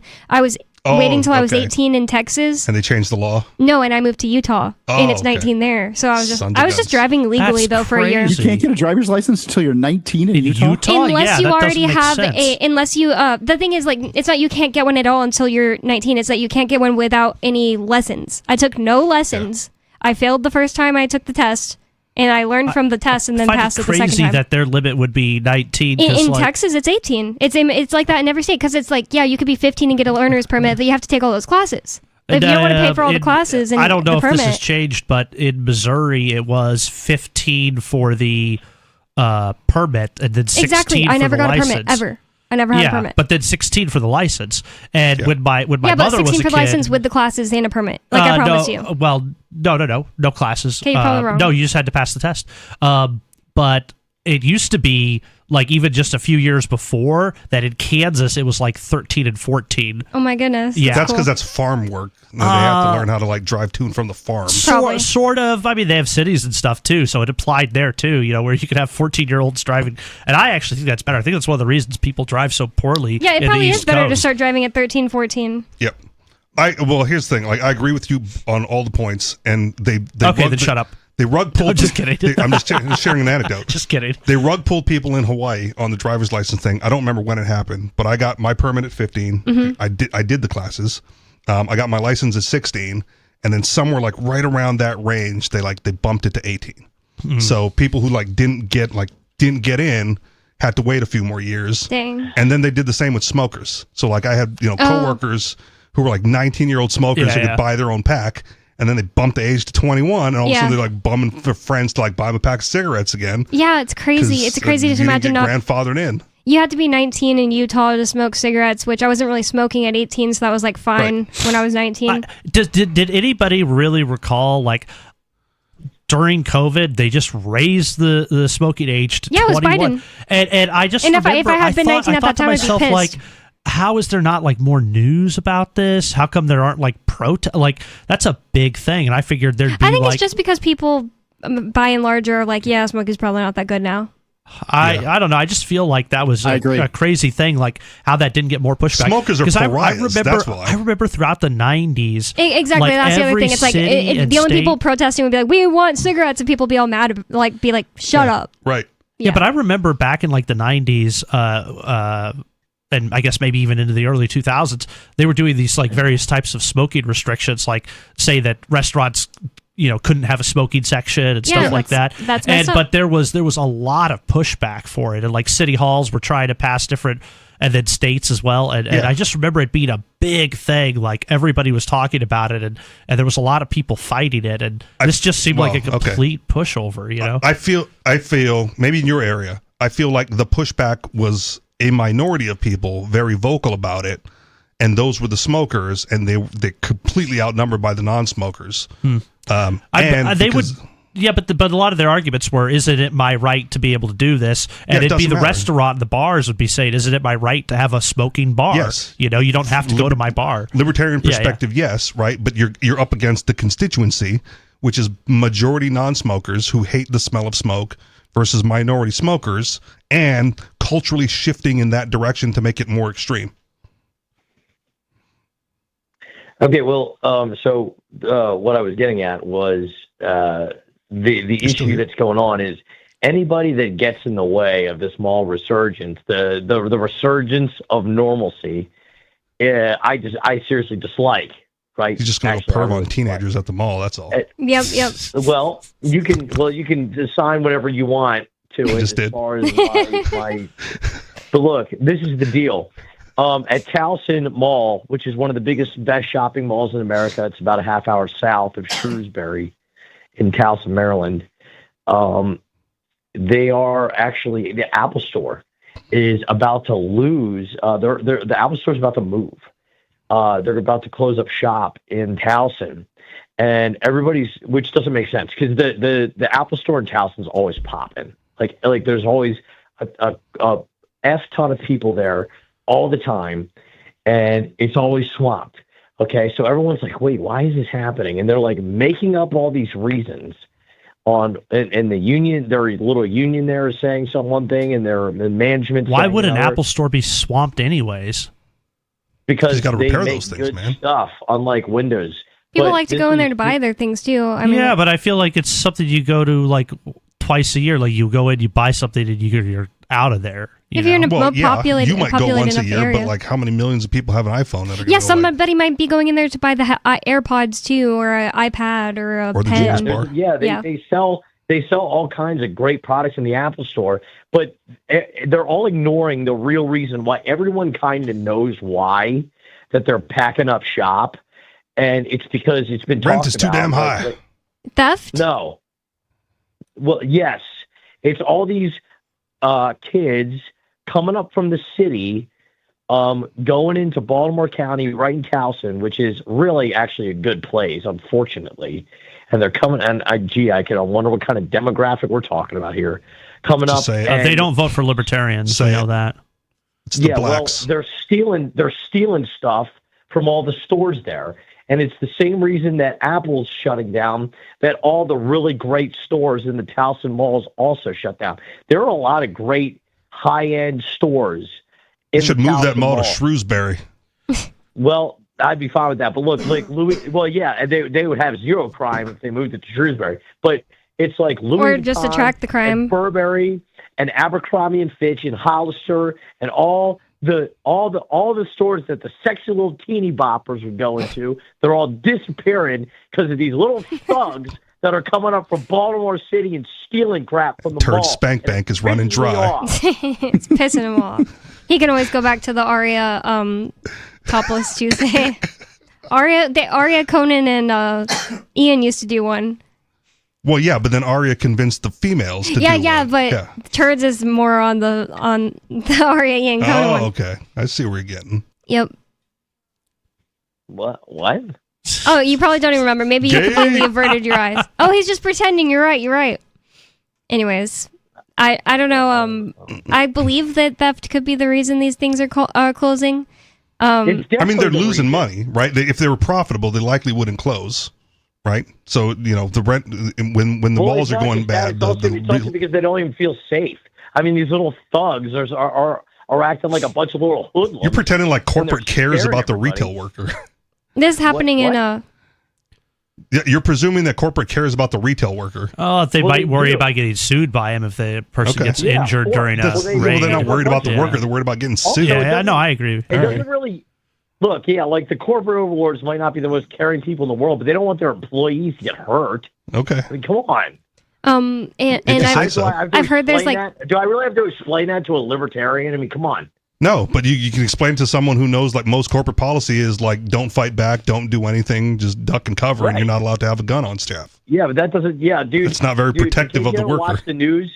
Hey, in case you haven't watched the news in the last 5 or so years, people of certain demographics attack other people's demographics regardless of whether or not they're fighting. Just say the blacks. We know that's who you mean. it's been happening in the UK in the last week where a bunch of black kids are making videos saying they should go and rob stores, and they're getting caught robbing stores in big mobs. Yeah, it's been in the news recently. More Free Talk Live coming up, 603-283-6160. It's Free Talk Live. Call in with whatever's on your mind.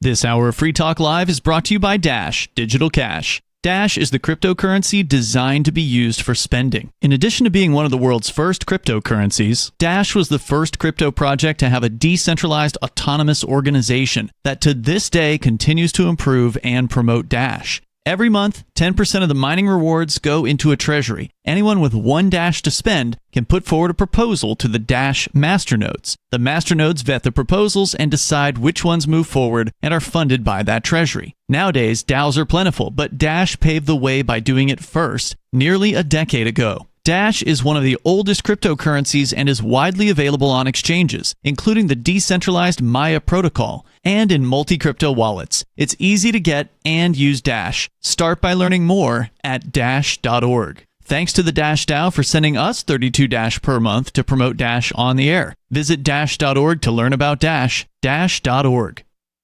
From Feature Story News in Washington, I'm Tony Waterman. President Donald Trump says the U.S. blockade on Iran will remain in force until a deal is reached, despite Iran saying that the Strait of Hormuz is now completely open. President Trump also said that Israel is, quote, prohibited from bombing Lebanon. FSN's Nick Harper reports from Washington. In a flurry of social media posts, Donald Trump said that even though the Strait of Hormuz was completely open and ready for business, the U.S. naval blockade on Iranian ports will remain in effect. That until a deal is achieved with Tehran. The next round of talks are expected to take place in Islamabad in the coming days. He's also said that Iran has agreed to hand over its nuclear dust. And with the Israel-Lebanon ceasefire in effect, he's written on social media that Israel is prohibited from bombing Lebanon any longer. The UK and France say that they will lead a multinational mission to protect freedom of navigation in the Strait of Hormuz, despite President Trump telling NATO allies in a social media post to stay away. The two co-hosted a meeting in Paris. FSN's Ollie Barrett reports from London. The UK and France say they will lead what will be a defensive mission in the Strait of Hormuz when conditions allow. And what they and their allies mean by that is when there is a cessation in hostilities between the US and Iran, which can be viewed as something fairly permanent. Now, there are a number of countries, they say, that will contribute to this mission in the forms of vessels that can escort ships, the minesweeping capability that might be required as well. Iran said that it was opening the Strait of Hormuz to all commercial shipping. That has received a cautious welcome from those gathered. The acting director of America's Immigration and Customs Enforcement Agency, or ICE, is resigning after just over a year in the role. The Homeland Security Secretary announced the move, with Markwayne Mullin labeling Todd Lyons as a, quote, great leader. FSN's Mitch McCann reports. Todd Lyons has overseen the president's deportation efforts across the country, something Mr. Trump campaigned on, but which has also been the subject of widespread criticism for the harsh nature of immigration raids. Mr. Lyons was also in charge of ICE when Alex Pretty and Renee Good were shot dead by federal agents during separate incidents in Minneapolis, and most Americans polled believe the tactics used by ICE have gone too far. Mr. Lyons' planned departure will take place at the end of May after he wrote to Secretary Mullin saying that my sons are both reaching a pivotal point in their lives and my wife and I wish to spend as much time as possible with them. From bureaus worldwide, this is FSN. Our Matrix server is about as free as internet chat can be. Join the existing rooms or create your own at chat.freetalklive.com.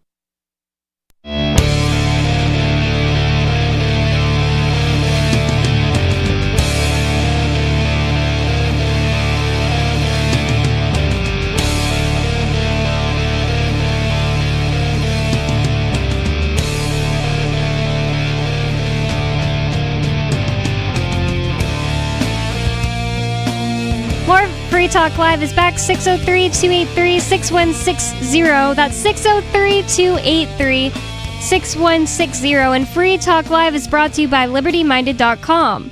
Official Free Talk Live gear like t-shirts and hoodies are available at LibertyMinded.com. Plus, you'll find a unique collection of cool and funny liberty-oriented clothing at LibertyMinded.com. That's LibertyMinded.com. And with you on Free Talk Live tonight, you've got me, Bonnie. Also Colin. Richie Rich. And Mark Edge. Remotely. And we have Sarah. Imagine if Lee calls in. We could be like, remotely. That's a good point. Another rim shot. We have Sarah in New Mexico. You're on Free Talk Live. What's on your mind? Oh, hey, there's 4 of you tonight. Sometimes there's only 2 of you. You got a full house. Yeah. Yes, I just want to say that. Aces and eights. Here in Albuquerque, they're going to actually start airing traffic safety television commercials. On billboards facing the road. Oh. No, not billboards. I'm talking about television advertisements. Oh, that's great. I can watch it on my phone while I'm driving. I don't know. It's like commercials, but it's sponsored by the NMDOT or something, and it actually teaches drivers to yield for pedestrians at crosswalks. Then you'll get the ones like me that just never take the classes and just figure it out by what I learned from what they wanted me to do when I took the swerving test. around pedestrians. Yeah. While on the horn. Pedestrians will really mess up your car. I mean, it's an obvious thing. Yep. We're incentivized to ignore or avoid them. I still think you buzz them and they learn a lesson for next time. Oh my gosh. Well, I guess I'm just like, well, how did you get a driver's license? Don't they have to go to a class? Why would you? I'm thinking, why do you need this television commercial to tell you to yield to stop for pedestrians at the crosswalk? I mean, I don't understand it. That's what it's like. You're supposed to stop. Everybody knows you're supposed to stop. You say everybody knows as if everybody knows, but there are people that don't know, and they're the target for these commercials. Wait, what is she talking? This is the first time I've ever heard this. Yielding for pedestrians? You don't yield for pedestrians? Do you buzz them? Everybody's supposed to know this? Please tell me Really? you buzz them. If you tell me you buzz them, we'll be like best friends. No, this is all news to me. Okay. You just honk and hope they get out of the way? No. They got to learn to run. Yeah, they got to run for their life. Yes, right? as it should be. You're in their way. Okay, thank you for the call, Sarah. Well, I don't just hit them when they're in the road. Sometimes they're on the sidewalk, and I hit them there too. You're gonna make Sarah more. I almost said scared of. Oh my god, you're gonna make Sarah way more scared of walking down the street now. Look, she probably believes you. The government. You get so many points for how many people, and if it's the baby in the stroller, that's extra points. Oh my god, it's such a perverse incentive that the government has set up to give the meat popsicle the right of way over the 3,000-pound death machine. That pisses me off a lot, seriously, because it's just like you're going to die. Mm-hmm. You wait until the cars cross, right? You don't just step out and go, I've got the right of way, because that's risky and dangerous. And you got drivers like Colin on the road who don't even know you're supposed to yield. And splat, they don't even know. That's why this is going to really help that they put these government commercials on the air, because some people just don't even know that they're supposed to yield. Or don't care. And again, shouldn't. Right? It's backwards. Make it safe for the pedestrians by not giving them the right of way. I was joking. I hope everybody at least knows. Colin, how do they handle? Excuse me, Richie Rich. How do they handle situations where the traffic is just so dense that it's hard to get across the street for a pedestrian? I mean, you just have to essentially stop traffic for a pedestrian to get across. They do that at lights, or exactly. or you There can could do be a lights land to bridge. stop They it. can go over the traffic, Mm-hmm. right? If it's a large enough, right of way or like street. the thing is, in like any major city, like they have the crosswalks with the lights and the buttons and all of that. They're called stuff. like hawk lights. And technically, Sarah if they're told us. crossing the road and they don't have the right, then they're jaywalking. Mm-hmm. Right. But they just have kind of, allow everybody to do it.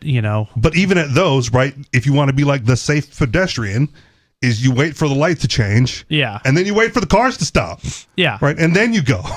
Even in Keene, even though I totally have right of way and everybody knows that in Keene, I don't just start walking and hope that the car that's going fast is going to stop because I'm like, I have right of way. But people do. Pedestrians I've seen people do that. Mm-hmm.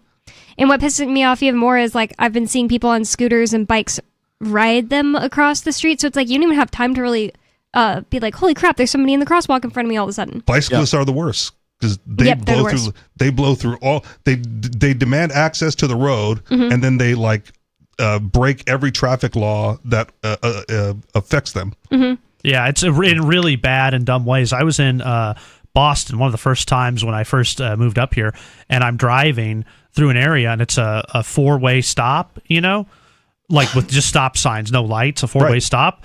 And so, like, I pull up and I stop, and then I start to go, and this bicycle just buzzes right in front of me, and I'm like, what the, buzz them back. And the thing is, in Keene, I looked it up, and it's like the Keene doesn't give them any penalties for doing that, and that pissed me off. But the bicycle, I'm not going to know the name of the association, but the most like respected like bicycle safety association suggests to all bicyclists, whether it's a law or not, to get off your bike, demount the bike or whatever, and walk it across if you're going to go on a crosswalk, because it's obviously more safe for you. And it's a crosswalk. Exactly. Yeah, not a cross ride. And wait for it to be safe like a pedestrian. Don't think because you dismounted your bike that the car is going to yield for you, right? We're all so crotchety today. It's still the 3,000-pound death machine, and your bike's not going to do much to protect you. Yeah. We're That's all the thing is curmudgeons. that, on one side, you have indignation. On the other side, you have matter and velocity. And I know which one wins. Yeah. So it's, again, what I said initially, the government is perversely incentivizing the one that's going to lose to, like, be the indignant one and step out when they shouldn't. Yep, I agree. If the government's going to interfere in this, right, they should do the opposite. Well, whenever the government tries to coddle people, they often end up with these people that can't help themselves. And a good way to describe that is this term called learned helplessness. Have you guys heard of it? Yes. Oh, yes. It's basically, for the listener, just if you've put somebody in situations often enough where they can't do anything to help themselves, and they don't know how to like have the skills to get out of situations, to help themselves. And this article from activistpost.com, which is a really great news source, and they covered Ian. Is that like women with doors that you have to open for them? Yeah, exactly. That's why we don't know how anymore. We've Well, I lost the haven't found ability. a lot of women that can't open a door. It's ridiculous.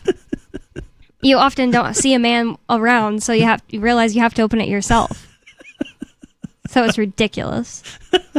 Bonnie just wants revolving doors everywhere. Yeah, How does exactly. this thing work? That's basically No, like she Sarah. doesn't, because she wants them to revolve around advertisements. her. Oh, okay. We need advertisements I that know when show I'm men. around, my mom will stand by the door and wait for it to open.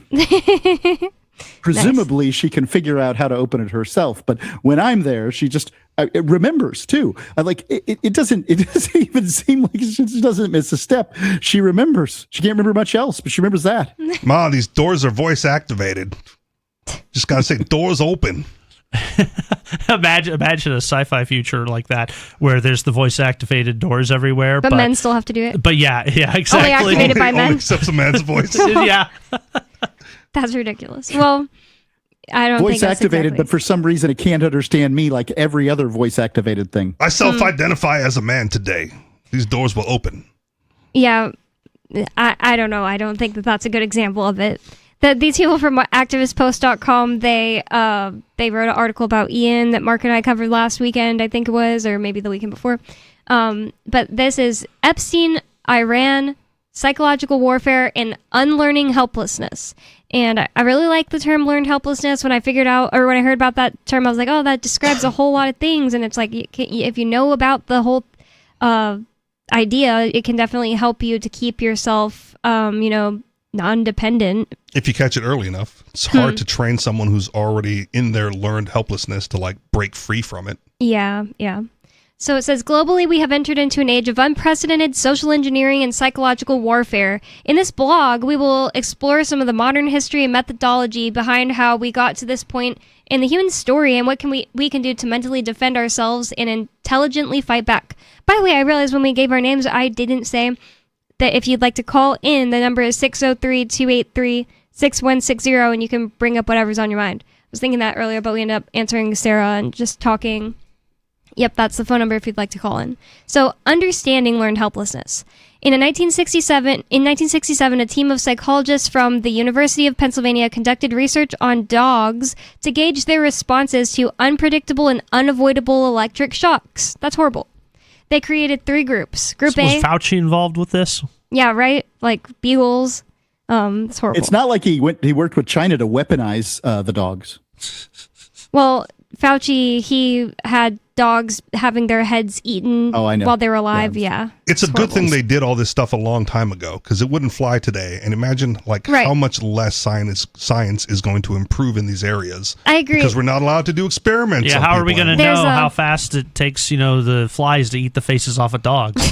That's very important research. No, that's going on this only is kind 3 of years important. ago. Well, the thing is, there's this one called the Minnesota Starvation Experiment that taught how much people need to eat, but it's so unethical today that we wouldn't be able to do it because they starved some people in order to learn about refeeding for a Holocaust scenario in the future. But this is in the 1950s, and they couldn't do it again today. Wait. What you're telling me is they're planning a Holocaust situation for the future. No. Yeah, that's how you got to read between the lines on these things. Nah, just be a little bit more conspiratorial, and you'll understand the future a little bit better. No, it's just look. If I'm going to be starved to death in some Holocaust future, I'd like them to know how to fatten me back up when it's done. Yeah, because if you just start eating like crazy right when you get out of the Holocaust situation, then you die. I want to benefit from the experiment, not be the experiment. Yeah, exactly. But somebody's got to be it in order for those things to go on, and now right. they don't allow Now it. we're not going to have it because science is like, we got ethics now. Yeah. Well, anyways, in this group, in this experiment, they had 3 dog groups. One could stop the shocks by pressing a panel.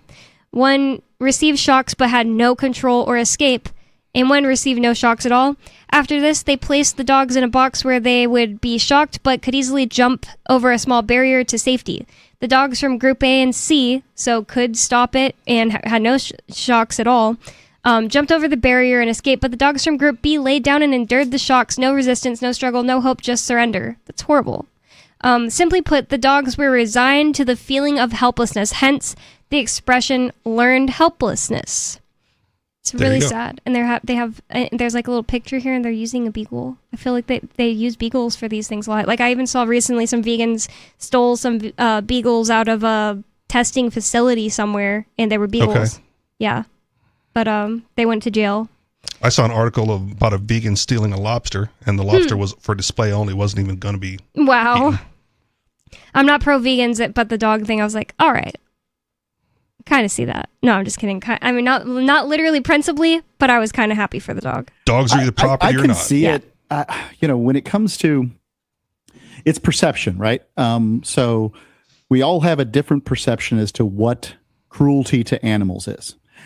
In some cases, keeping a lobster in an aquarium, feeding it, is somehow cruelty. Now, it doesn't seem that way to me, but I can see it to them because I know if I saw a dog tied to a tree and a guy beating it with an axe handle, I would consider that cruelty, and I would try to do something to, in some way or another, prevent that from happening to that dog.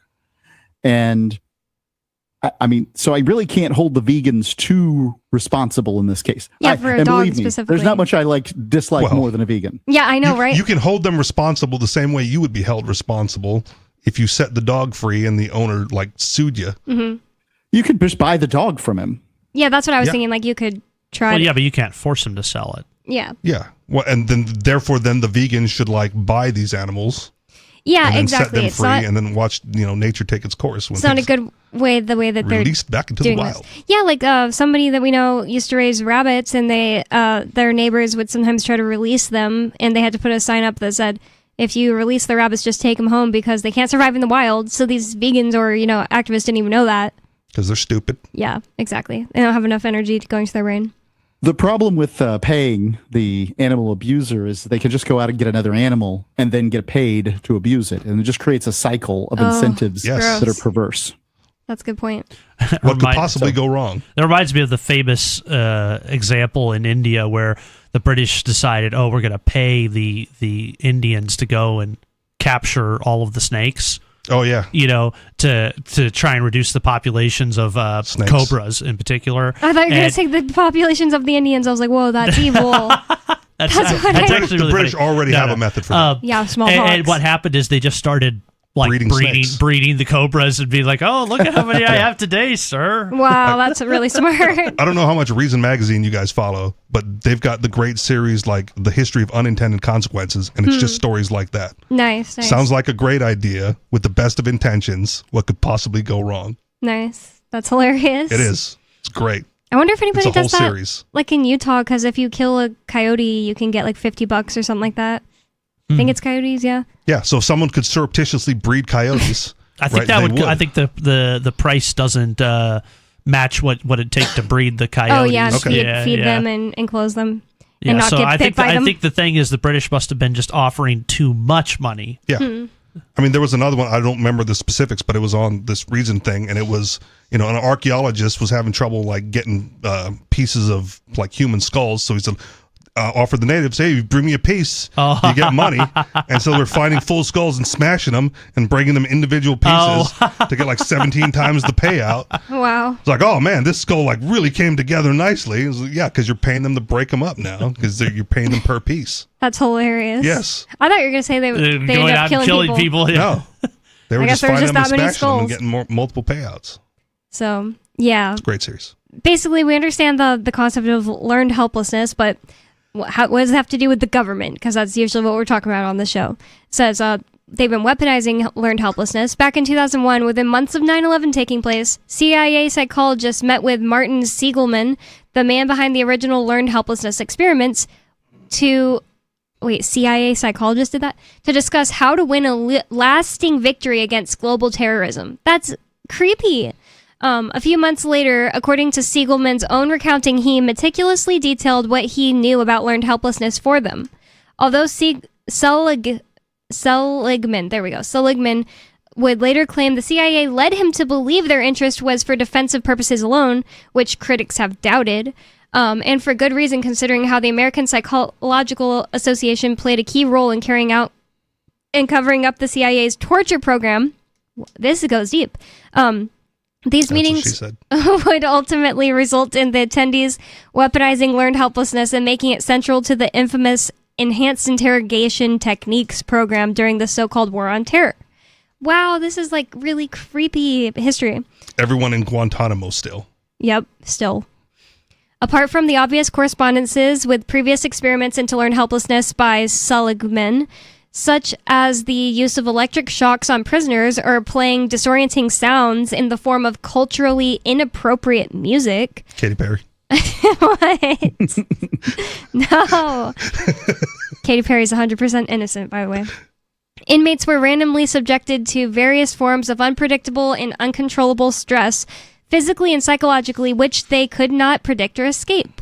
It should be noted by the reader that psychological torture is considered more effective than physical torture for behavioral modification and mental breakdown, which has also been corroborated by the testimony of numerous Guantanamo Bay inmates. See, I believe it. They have this little thing from Kubark Counterintelligence Interrogation Manual, Threats and Fear.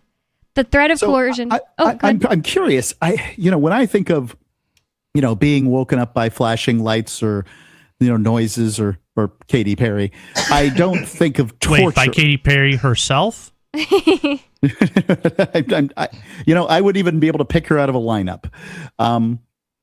Oh man, I don't think of that as torture in the same way as somebody hooking up my disappearing genitals to a car battery or cutting off the tips of my fingers. Well, did you know that not being keeping people from sleeping, if you were every time you fell asleep they woke you right back up or just never let you sleep at all, that's one of the worst forms of torture apparently? Because you go insane, you start hallucinating. Mm-hmm. Oh, I'm very familiar with this particular process. I had to take a good friend of mine to the hospital because he didn't sleep for 3 days. Drug induced. Yes, it was drug induced. Good thing Trump just allowed more psychedelics. It was because of something he thought of while on drugs, if anything. Okay. Right. It was just something he came up with while he was on drugs. You ruined his multi-million-dollar idea. Yep. You took him to the hospital. You shouldn't have done that. He realized he didn't have to sleep anymore. It's kind of like this talking about this topic and all of these methods. It's kind of like some people be like, oh, maybe we should get rid of guns or something. It's like, oh, but they're already out there, so really everybody needs to have one, right? We need to torture the CIA. We all need to learn these that's methods. exactly what I was going to say. We need to just put all the government on notice that eventually this will be done to them as punishment for doing it to the rest of the world. Allegedly. If you politicians come to New Hampshire, there's a citizen's arrest in your future. And we'll play Katy Perry at you. or whatever, like, horrible music they've been trying to say, like, this should be the New Hampshire anthem. Yeah, we'll play that at them over and over again. Well, I'm a big fan of the punishment fitting the crime, so, you know, people who've been found to have done this, that's what they get punished with. Okay. Well, it says, although people have been misled to believe that the torture program was effective or ethically justified because it was targeting ruthless, radical jihadists, Allegedly. More than 98% of Guantanamo Bay prisoners, which reportedly included children as young as 12 and 13 and elderly as 92 or 93, were never found guilty of any crime and eventually released.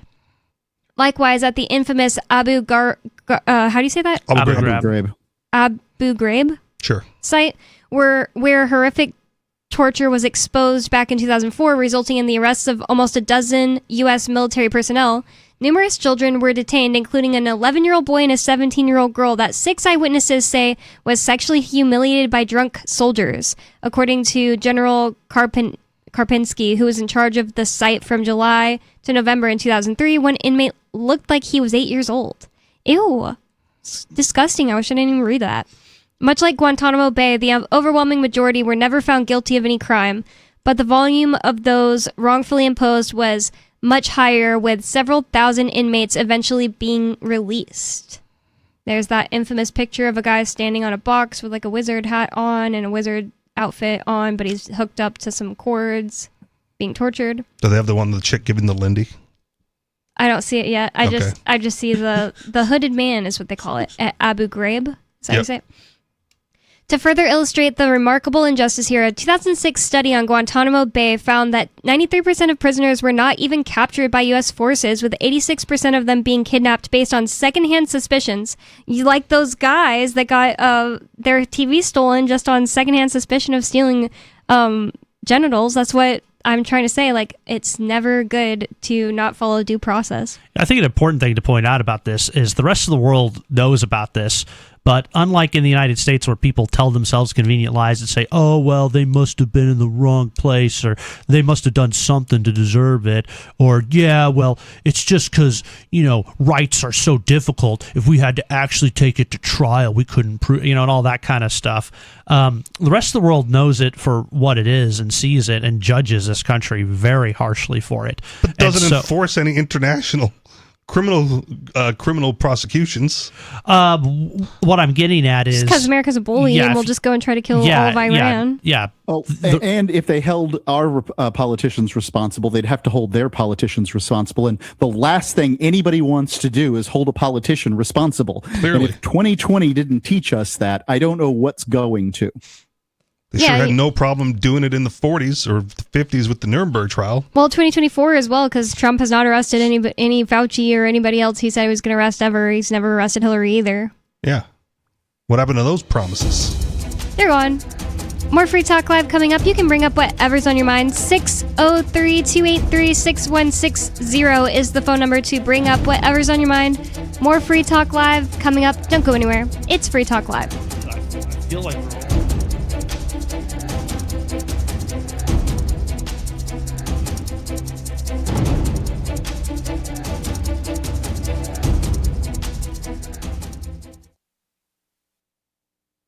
Everyone in Pennington is talking about it. Something smells like weed in that back part of the library. Head librarian Cookie Stevens and library volunteers Margaret Mosier and Gail Fredericks were in the middle of discussing the upcoming used book saleganza when they smelled something strange. So Doug just smelled marijuana somewhere, and we're like shocked. Yeah. And so Doug goes, "Do you smell it?" Without any way to confirm that the smell was indeed weed, Cookie Stevens called her husband Sheriff Stevens, who called in local ceramics teacher Dutch Gibbs, who lived in Seattle for a few months in the 70s. Yeah, that's weed. Sheriff Stevens has begun compiling a list of potential suspects, including that boy Lance, who has girl hair and hangs out down by the quarry, Greg Fromke, who was spotted this evening really going to town on some potato skins at Steaky Jake's Steakhouse, and Mr. Thompson. Luckily, one young reading enthusiast seemed unperturbed by the illicit smell. Yeah, I don't smell anything. I really love the library. The weed smell comes on the heels of last month's discovery of a gigantic pair of women's underpants in the children's fiction section. According to Stevens, that case remains open as well. So you've signed the Shire Society Declaration and are planning your move to New Hampshire to be around more liberty-oriented people. Next, sign up for the Shire Society Forum at forum.shiresociety.com. There are a bunch of people there who are already in the Shire, and they want to meet you. If you're already in the Shire physically, you should also come by the forums. Remember, not everyone uses Facebook. New people are signing up for the Shire Society Forum every month, so drop in and say hello at forum.shiresociety.com. Tired of cancel culture? Sick of mega tech corporations holding an axe over your head? Join the LRN.FM Matrix chat server. It's self-hosted, so no one else can tell us what to do or say. Don't like the existing channels? You can make your own. You can even connect into some of our channels from other Matrix servers. It's federated. For the full LRN.FM Matrix experience, though, you should join our server via the step-by-step instructions at chat.lrn.fm. Chat.lrn.fm. You're listening to the live edition of Free Talk Live. Hour number 3 is next after the news here on the Liberty Radio Network at LRN.FM.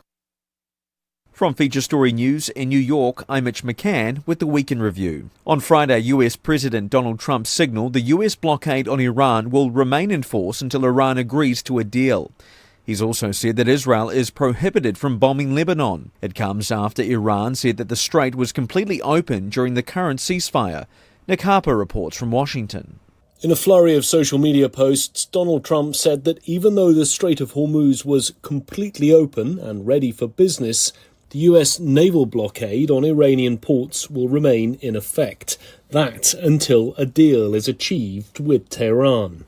The next round of talks are expected to take place in Islamabad in the coming days. He's also said that Iran has agreed to hand over its nuclear dust. And with the Israel-Lebanon ceasefire in effect, he's written on social media that Israel is prohibited from bombing Lebanon any longer.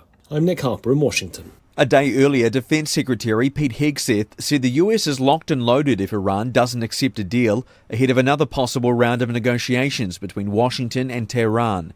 Tony Waterman has more from Washington. Secretary Hegseth seemed to want to make it clear that the U.S. wasn't resting on its laurels amid this military pause. He said the military is rearming and preparing for renewed combat if a deal can't be reached with Iran.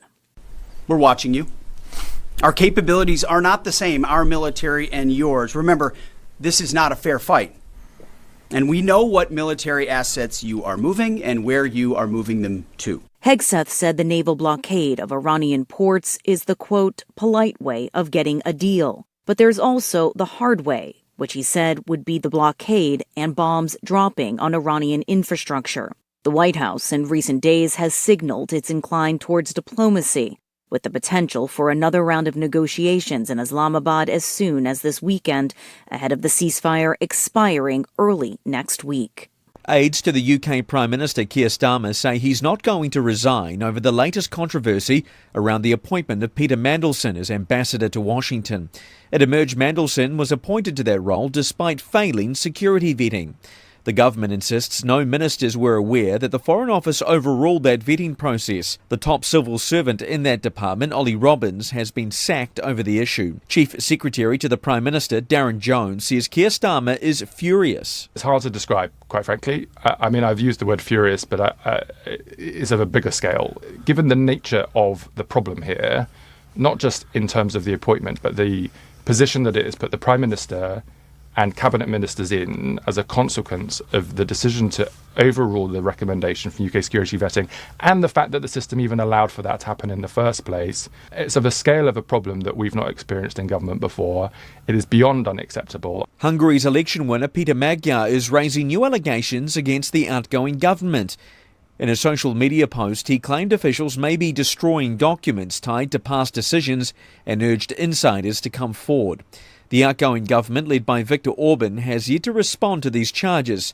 Pablo Gutierrez reports from Budapest. Peter Mayer claims his team is receiving reports from ministries, state institutions, and companies linked to Prime Minister Viktor Orban's governing network about a large-scale document destruction. In his post, he called on the public to share any evidence, including files ordered for disposal, as he seeks to build a record of accountability. And finally this week, a British media investigation has found that some law firms are helping migrants pretend to be gay in order to stay in the United Kingdom.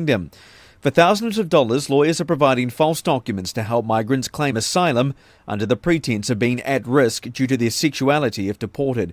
Stuart Smith reports from London. The BBC investigation found that migrants were told how to gather fake evidence, photographs and medical reports to help deceive the asylum process, knowing that if they were believed, the UK government would not deport them back to their home countries once their current tourist, student or work visa had expired. Pakistanis and Bangladeshis in particular were able to take advantage of this process due to national laws against homosexuality, successfully claiming they would face persecution if sent home. Legal advisors would coach applicants on what to say and help them gather evidence of affiliation to British LGBT groups. The most recent data shows a few thousand Pakistanis applied for asylum due to their sexual orientation, a disproportionate amount compared to other nationalities. The government says the system is robust and abuse is actively uncovered. From Feature Story News in New York, I'm Mitch McCann, and that was the Week in Review. While digital communications coordinator Brian Tyler is considered by many of his coworkers to be the cutest guy around the offices of Western Psychological Publishing Services, employees conceded today the 27-year-old is not even particularly attractive. Brian gets a lot of attention from girls around here, but if I saw him in a bar, I don't know if I would even notice him. Put him next to Glenn or Mike, and then, sure, he actually looks pretty good. Co-workers explained to reporters that by everyday standards, Tyler would at best be considered moderately good-looking, but explained that given the abundance of unattractive men at the publishing firm, female employees often go out of their way to make small talk with the 27-year-old at his desk or eat lunch with him in the office kitchen. I saw him walking to work the other day, and half the guys on the street were easily better looking than him. But here, he's the hottest guy around. It's almost kind of sad. I mean, don't get me wrong, I'd still him. This is the Onion News Network. You can stick it to the man and big tech. Join our FTL social mastodon at social.freetalklive.com.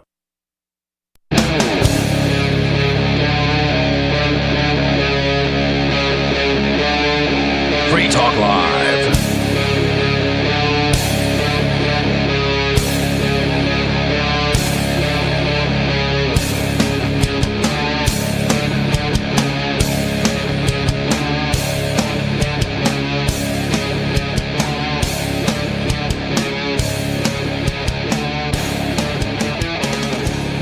It's Free Talk Live, talk radio that you control. That means that you can call 603-283-6160.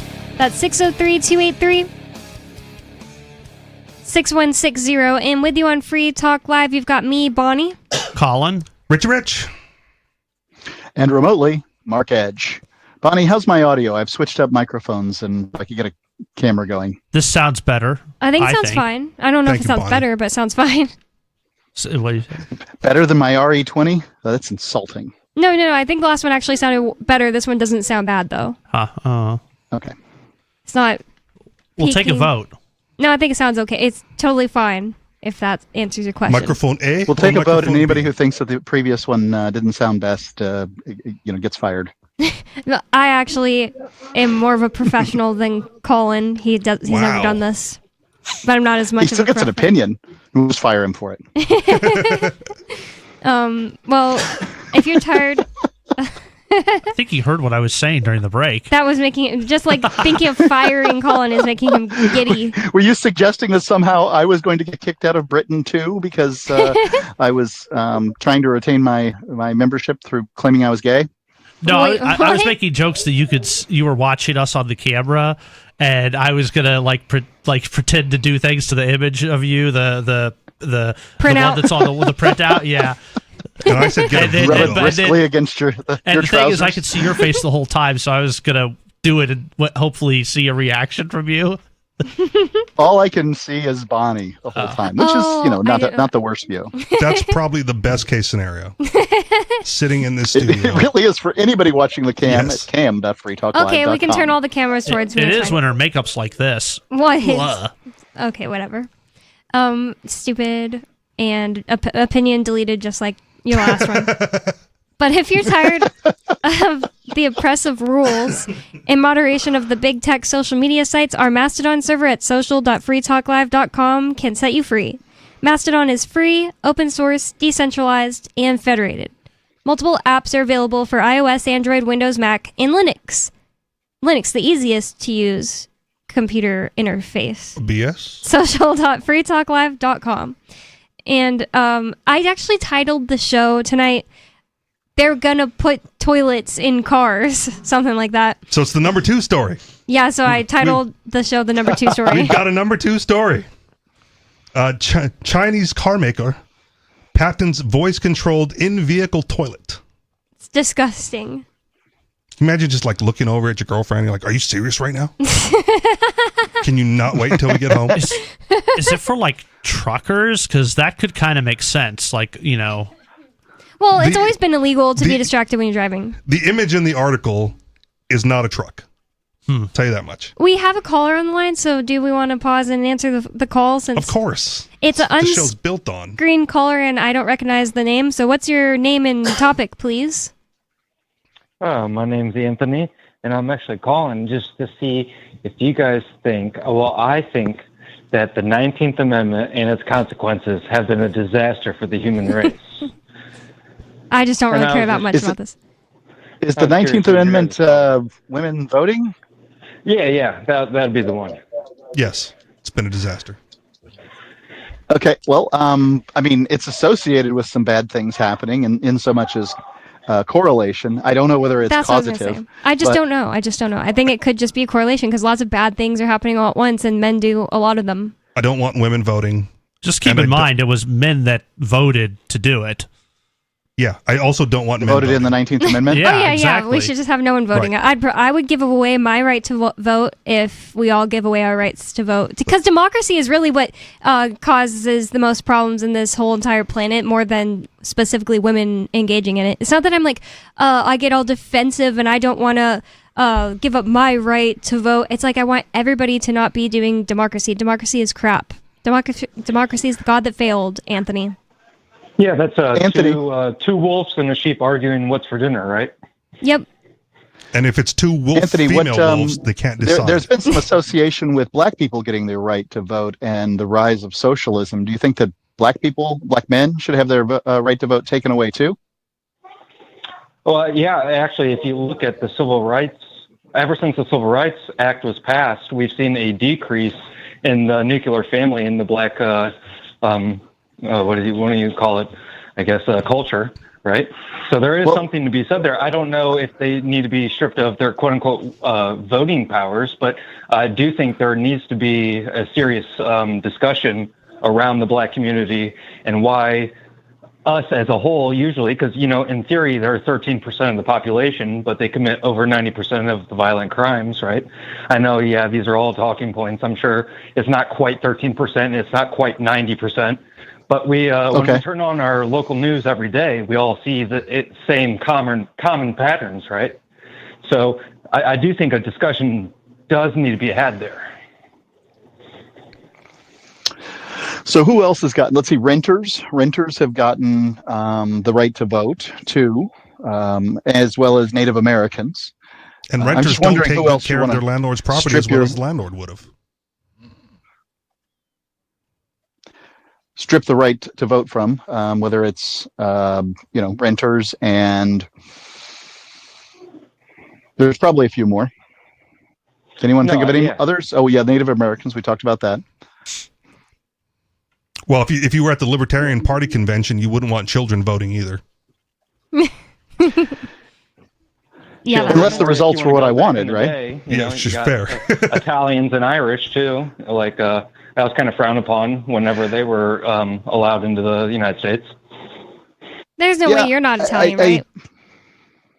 Your name's Anthony. I am I Italian. tend to think that. Yeah, I am. Hey, Tony. Well, I think we should have the Italians lose their the Italian whatever amendment that was has been disastrous. I agree. It's been a disaster. Hey, did you know if the I in APAC stood for Italians, there would be a freaking military tribunal for all of us, right? But unfortunately, it stands for Israel and not Italy. So Yeah, I don't actually think still that have Italian. we still have More than anyone Columbus else. Day, so the Italians are holding on. that's true, but he's kind of a fake one, right? He's a fake Italian. Well, okay, I'm trolling here. But yeah, no, I appreciate your guys' time. Thanks for everything. Thanks for calling in. Yeah, bye-bye. And the number is 603-283-6160 if you'd like to call in. We were talking about... I feel like Mark was It driving was a at a point that we trivia didn't question get to. that I had one time was, what country is Columbus from? And so I quickly scribbled out the answer, Genoa. And then they, of course, the dungeon master or whatever the heck the person is that tells you the stuff says it's Italian. And I'm like, wait. I said, Columbus was from Genoa, Italy, the kingdom of Genoa. And he said, oh, I'll accept that too. And I said, I don't want you to accept it because it's right. What I want you to do is mark everybody wrong who put down Italy. And he's like, yes, one more of those and you're out of here. And I'm like, well, okay, you could be wrong if you want. Wait, how about 2 points for the kingdom of Genoa? Italy and didn't 1 exist point as a complete country then. Oh, I see. Yeah, it I was see. a bunch of separate states. There was And wasn't Rome was he, its own, Genoa, Florence was a republic, Venice was its own republic. Wasn't he sent off by a Spanish queen anyway? Did he live in Yep. Spain at the time or something? Spanish and Portuguese. Yeah, he was Jewish, which is what the caller was going to. Yeah, I thought he was going to say that. Well, Yeah. I have heard some Hang on. interesting theories. I mean, it's people have had a lot of trouble looking into Columbus and like where he's from and finding out everything. And there's some theories are that he was actually Spanish or Portuguese, and There are a that lot of his crypto family Jews in was the just Spanish and Portuguese. but exactly that the family was hiding because at the time it was when the why can't I think of the word? The Inquisition. Spanish Inquisition. Yeah, there we What go. nobody expected. Yeah, I know. Yeah. And so that's why they can't, and that maybe even the name that he used wasn't exactly his original name. So it's interesting. But in general, the general public believes he is from Italy, basically, whether that's Genoa or not. Yes. So Genoa is barely in Italy, by the way. It's just up in the upper west-hand little part of the top of the boot there. And so, I mean, could easily be France. Yeah, we have a friend who's a redhead, and we're like, "What? Are you Irish or something?" He's like, "No, I'm Italian," and he always says he's from northern Italy. And it's like, surely you're mixed with Irish, right? Yeah, my birth certificate does not say Irish, but I used to get like red in my beard. Mm-hmm. And I just told my mom, like, hey, Mom, look, I got like red in my beard. She's like, yeah, your grandfather might have been Irish. Nobody knows. All right. Well, that puts an end to like any care I have about any of that nonsense. Yeah. I mean, I don't Well, you can always do the actually 23andMe, and then they'll give you a little. I'm not report giving that them you can look any at. information. Right. I don't think anyone should, even though I already did it. I convinced myself it was fine because the federal police at Dugway Proving Ground took my spit sample for no good reason. Okay. So I was like, they, them, and those already have it. All right. But now it's like looking back, I'm like, no, well, that wasn't a good enough justification, to be honest. To give it to a specific corporation, no. Yeah. The police department has my fingerprint. Now they have the rights to clone you. Maybe. And now you're not as special. But now that surely- there's more of you. Surely the federal government's already lost your DNA to the I know, I Chinese, know. the Chi-Coms. So what difference does it make? Oh, I see what you're saying. I wasn't saying like lost it to the Chinese. I was thinking like, they probably just like put that in a folder somewhere and never did anything with it because it was such a weird thing. It's like they arrested me for not being drunk and tried to charge That's me my with kind of driving civilization. tried to drive me or Hey, you're not drunk. That's not exactly how it went, but I've told this story Ireland? way too many times on on the air. But then the thing is, like, I was not drunk. They arrested me and tried to say like they needed to make sure I wasn't drunk, and then they made sure I wasn't drunk, and I wasn't. But I still almost got arrested or charged with a DUI, and they just changed it up and gave me a plea in abeyance. But the reason I'm saying all that is to say, yeah, I forgot exactly what Drink and drive. that was. It's safer. I forgot what the reason was. I brought it all up. Okay. Oh yeah. And then like a week later, they went to my parents' house and were like, "Hey, we forgot we're supposed to get a spit sample." Too late now. 2 weeks later. So my dad and me, like, because I didn't know my rights at all. This was like the thing that turned me into a person that knows my rights and cared about any of this. We just drove to the police office and did it. I know. I okay. like can't even put myself in that position now. Like I would have never done that. Ignorance can be forgiven once you learn. Yeah. And change. Yeah. Yep. And this is how That's it how I happens. found This is, Cop you have an instance where they're like, "Oh well, we need your 16-year-old daughter to spit in a cup so that we can run it through a database and make sure that our friends over in communist China get it." Yeah, so crazy. Like my dad was always, at least at the time, he's a military guy, so he's always like, they're just trying to help. He's always saying that about police at the time, and I think he's probably figured out that's not exactly. You've got the nothing case to hide. Give them your spit sample. Well, they with have that kind to. of They help, said they have to. Just too many tech companies, or like even the 23andMe, right? They make the promise, and then the business starts to fail, and then they sell to another company who doesn't have the same contract with you, and they have access to your data, and they sell it onward because, hey, why not? Right? Like that's happened. That's a thing, and there's no way to avoid that except not voluntarily give them your information to the best of your ability.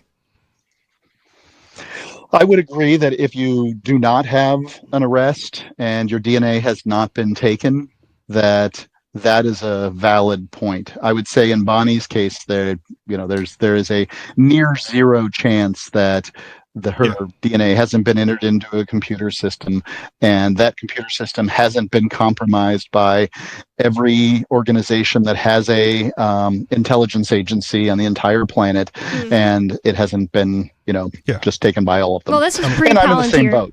Yeah, well, I mean, I came across an article whilst doing my show prepping, and I didn't pull it for show prep, but there's a bunch of failing tech companies who are selling off their internal data of like all their internal company emails and Slacks and worker chats.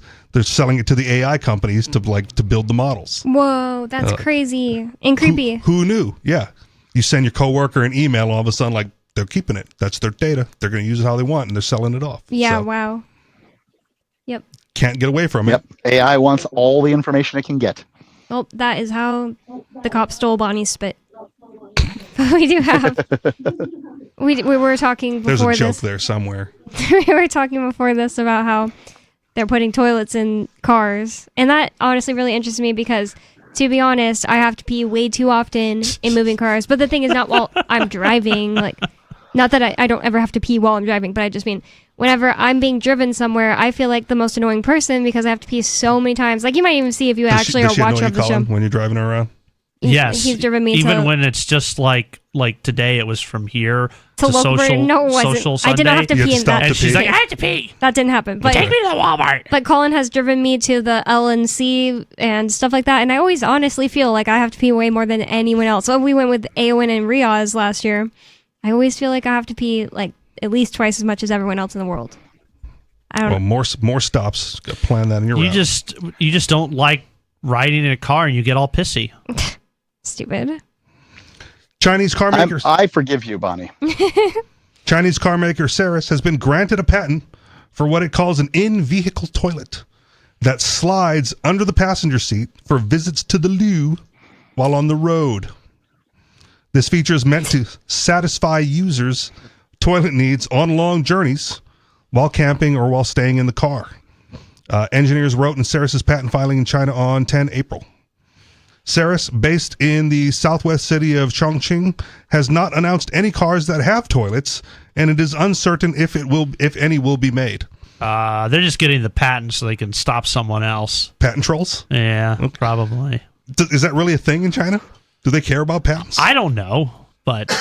Now, I realize the patent's probably not sitting there on the article, but I'm curious, do they have a whole system, like an RV, for taking care of this? Yeah, that's what I was wondering. Does it just fall out onto the road? Or is this just that's a what I was bucket? thinking, too. Just a bucket. Yeah, because we already have, Slurpee bottles or whatever that people use on the road. I was like, if it does bucket. just drop out, like, would you have to put a brace on there to hold you, or would you get sucked down from the force of having the hole in the car as you... Or does it help? I don't know whether China will it'll be like it was in the airplane. That's what I'm saying. Yeah. Like, does the car have it? Does the car have that much force and suction like an airplane? That's creepy. Mark, I missed. Have you ever opened the window in a car? Yeah. Oh yeah. And if you put your hand out, your hand goes further out. To do the bathroom, man? Like stick your butt out the window? I had to get a tick off my hand and out the window the other day, and I was like screaming and in like, you know. How did this affect you, Colin? I was freaking out. No, okay. I was driving and I had to roll down the window and try to get the tick off me. And the thing was, like, I was like, afterwards, I was like, I could have lost my wedding ring, because like I was thinking about nothing but getting the tick off me in that moment. And it's not that it's like a suction, like an extreme. Well, suction. but when you put your hand out the window, the wind catches your hand and it moves it, man. It's and not I like wasn't your thinking hand's about my just wedding ring. I was thinking about the spider bug. Here's what on I me. think. So now think about your butt in the hole at the Chinese bottom. haven't gone far enough. What you need to do is have it collect all of the stuff, right? And then also give you a like controlled, gun. You can shoot it at the other cars. Okay. Or pedestrians who, you work. honk and then they don't get out. So you shoot them with the water cannon. Sarah, that's this has been loaded with- happening in China. It's coming to America, Sarah. The car has AI and targets pedestrians illegally crossing in the crosswalk. Oh my gosh. Yeah, because like I know somebody who has a Tesla now that fully drives. He said he just like falls asleep sometimes. He does work on his like phone or tablet or something, and then he's like looks up, he's like, oh, I'm home. That's crazy. I didn't know that was actually happening yet. So it's not, and he's lucky. And Tesla, it does not have full driving. Like it doesn't meet the criteria for like full self-driving. And there's some, experts out there that don't think any self-driving car will ever meet the full criteria for full self-driving. So it's to do that. I mean, you could do it, but it's risky. Oh, I was Just gonna say it's someone we all know. I don't think he's lying, but I see what you're saying. Like that, it's risky. Yeah. They make mistakes. Yeah. Like if it's the same route day in and day out, and somehow the Tesla learns the route, that's probably fine. He said he did it from like Maryland to New Hampshire. Okay. Actually, Teslas can But- make a surprising amount and number of mistakes. Their system uses cameras. And no LiDAR and no radar. Yes, exactly. And so, in the cartoons when, like the Wile E. Coyote puts up the board and it looks like a road and then you run God. into it. Somebody actually tested this out and they got like a big sheet or paper or whatever and they did it. And the Tesla just goes down the road 80 miles an hour and just it looks like a road because it's just using, cameras. So vision. Wow. Yeah. But the ones that use, radar and things like that are like, well, there's a wall here. He said that they have cameras even on the like sides of the car, kind of. So like, there's been times where the car suddenly stops and he's like, "Whoa!" And it's a raccoon that he would have never seen because it was like in the woods. Yeah, I get it. It's really good, but it's not perfect. And to like fall asleep at the wheel or to not pay attention, is terrifying. very risky. I think there's going to be another issue with these too. Like you just mentioned, it stopping for the animals. They're probably going to stop for pedestrians, but you know what that means? That means that like people could just carjack you. Like just walk in front of your car and it's gonna stop, and then they can just hit it with sticks or whatever, or point a gun or whatever, I don't know. It's like they can and do then that you step anyway. on the gas and doesn't go anywhere because Tesla won't let you. You can't just run over them. Is I what can I'm tell saying, you, if somebody jumps in front of my car and points a gun at me, they're going to be in bad shape. Yeah, but not if the your car car won't doesn't let go, you. Mark. Not if you're behind the wheel What's of a that? Tesla and the Tesla still sees the obstruction and won't let you manually That's right. Well, override. Bonnie said that they could do it anyway. And, and I'm just saying this is an advantage that a human has, that they can choose to not stop it for a gunman. Yeah. Yeah. Like I'm big on self-driving cars. Like I like to drive. I like feeling but as far as technology that's going to be fine in the future, like it's going to improve, it's going to get better. It may not be Tesla with their camera only cost cutting model, right? But it's not there yet. Mm-hmm. So, yeah. And again, but Tesla is the one that everybody relies on the most. They're considered to be the best system out there. And I'm not saying that best means acceptable, but that's the one that everybody will show off. I've had cars that use radar and all that stuff for years for the adaptive cruise control, but that's all I trust them to do. Just because Tesla was first, Mark, doesn't mean they're going to be best forever. We learned this in hour one. Agreed. Okay. Where was I? Using it against him. He really wants to finish his article. That's not a long article. Chinese electric vehicles have become increasingly packed with unconventional features like built-in massage sheets, karaoke systems, and a fridge to stand The out car in a highly won't move competitive if you market. aren't singing. My car is basically equipped with a karaoke system. And actually, Apple Music, now you can listen to any song you want and like click a button and it erases the vocals if you want. That's cool. Yeah. Yeah. And so you could just do karaoke in any car you want. And I often am looking at my phone for the lyrics. And will no they wonder you miss people only in the- allow in the car will only drive if you're singing very few songs like Hot Rod Lincoln or Little Old Lady from Pasadena? No, I You think. gotta be pitch perfect. Yeah, exactly. It's like the better pitch you do, the more it stays in the lines. More Free Talk Live coming up. 603-283-6160. You can still get in on the conversation in the last segment. More Free Talk Live coming up. Don't go anywhere. Why did you move to the Shire? I moved here to the Shire because there's other people around who take liberty just as seriously as I do. I moved to the Shire because I saw videos of people challenging authority and thought that I could get support myself. It called to me, like, do this, right now. I wanted to be around people like me who got it, and once I got here, I knew there was nowhere else that I wanted to be. I've always wanted to change the world, so I moved to the Shire to join people who were actually working towards doing the same thing.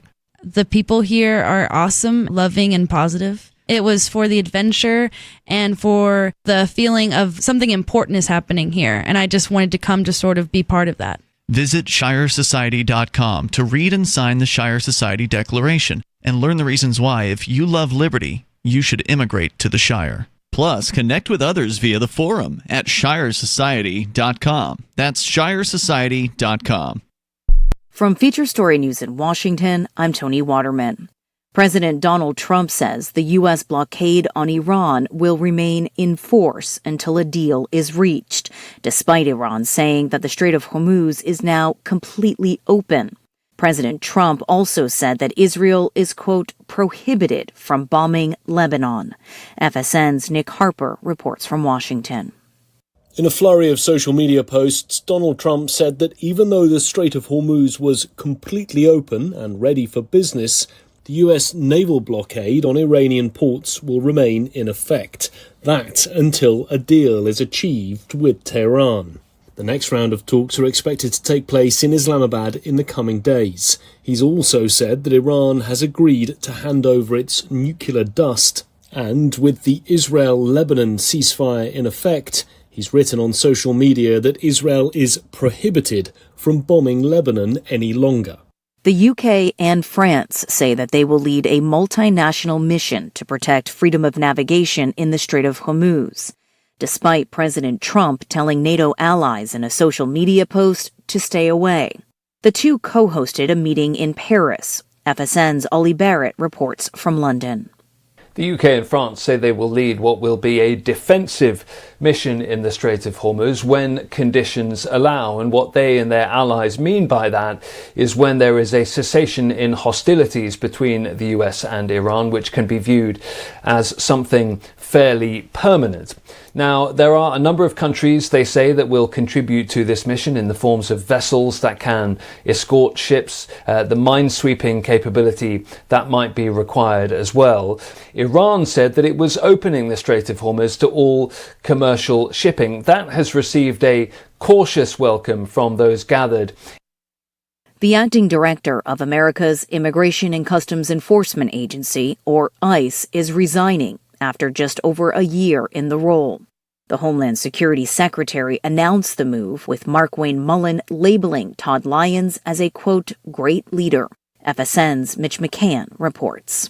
Todd Lyons has overseen the president's deportation efforts across the country, something Mr. Trump campaigned on, but which has also been the subject of widespread criticism for the harsh nature of immigration raids. Mr. Lyons was also in charge of ICE when Alex Pretty and Renee Good were shot dead by federal agents during separate incidents in Minneapolis, and most Americans polled believe the tactics used by ICE have gone too far. Mr. Lyons' planned departure will take place at the end of May after he wrote to Secretary Mullin saying that my sons are both reaching a pivotal point in their lives and my wife and I wish to spend as much time as possible with them.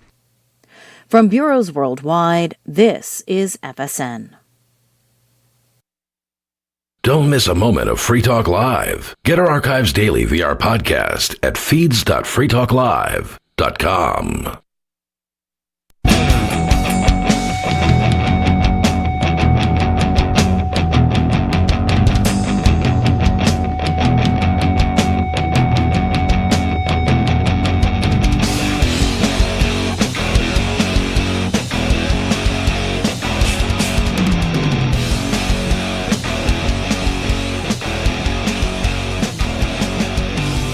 It's Free Talk Live, talk radio that you control. That means that you can call 603-283-6160 to get in on the conversation with us, bring up whatever's on your mind. It's always fun when we have someone new, like we had the guy Anthony call in and kind of challenge us on democracy and women's rights. I think it's always just fun when we have somebody we've never talked to before call in. He also admitted to just kind of be trolling a little bit, so. Yeah, whatever. I don't care. I think it was fun, and it's fun whenever somebody we don't know calls in. So 603-283-6160 is the phone number.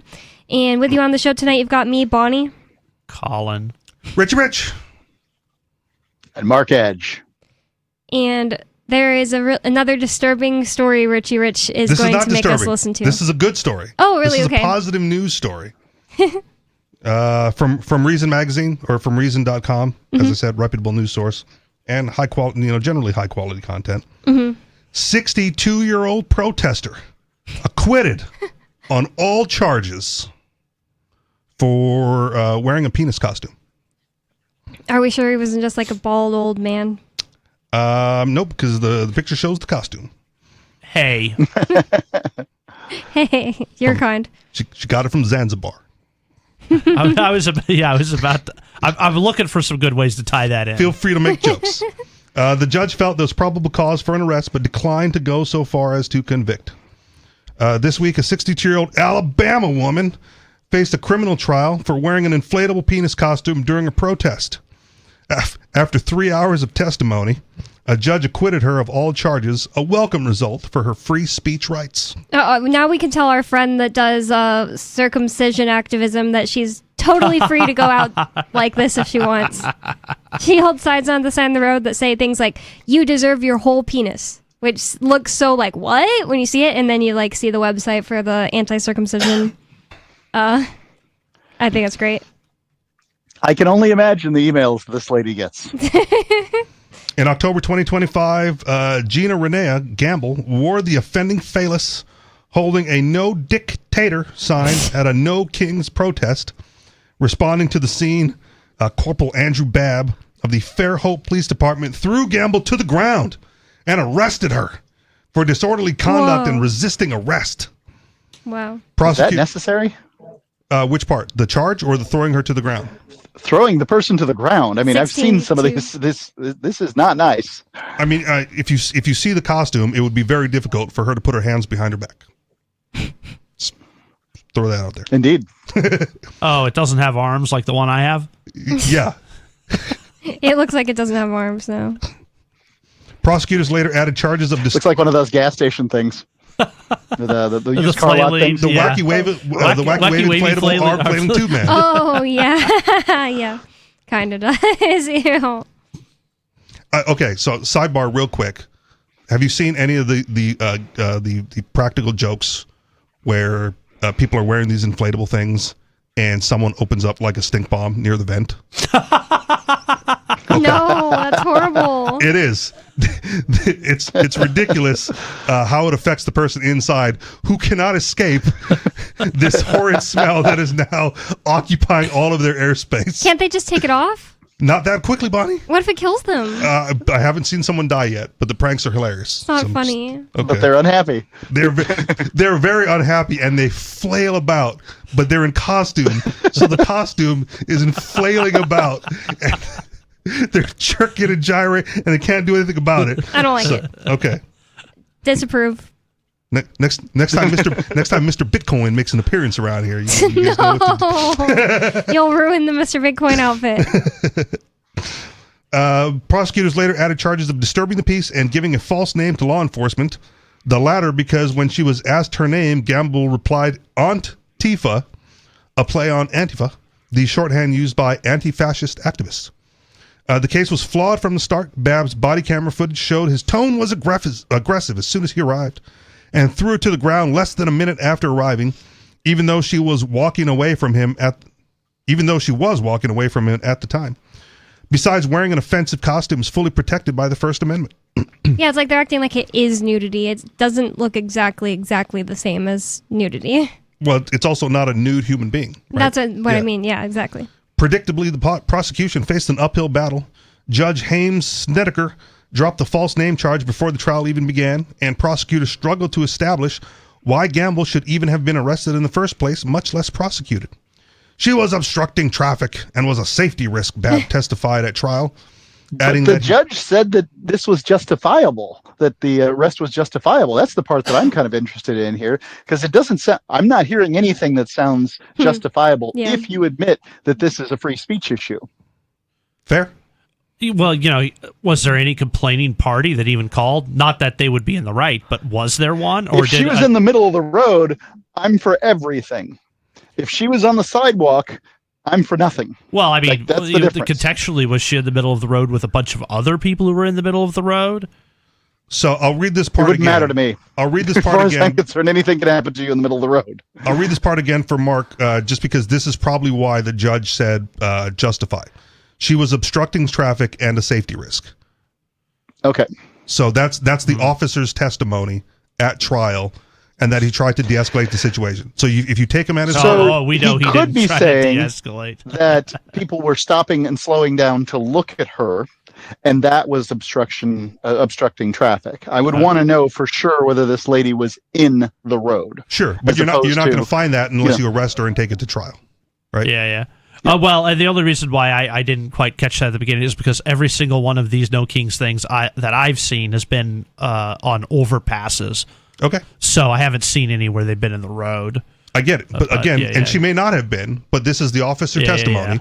And if that's what he's testifying to, the judge would say that would then justify the arrest, and then we find out what's going to go on during trial, right?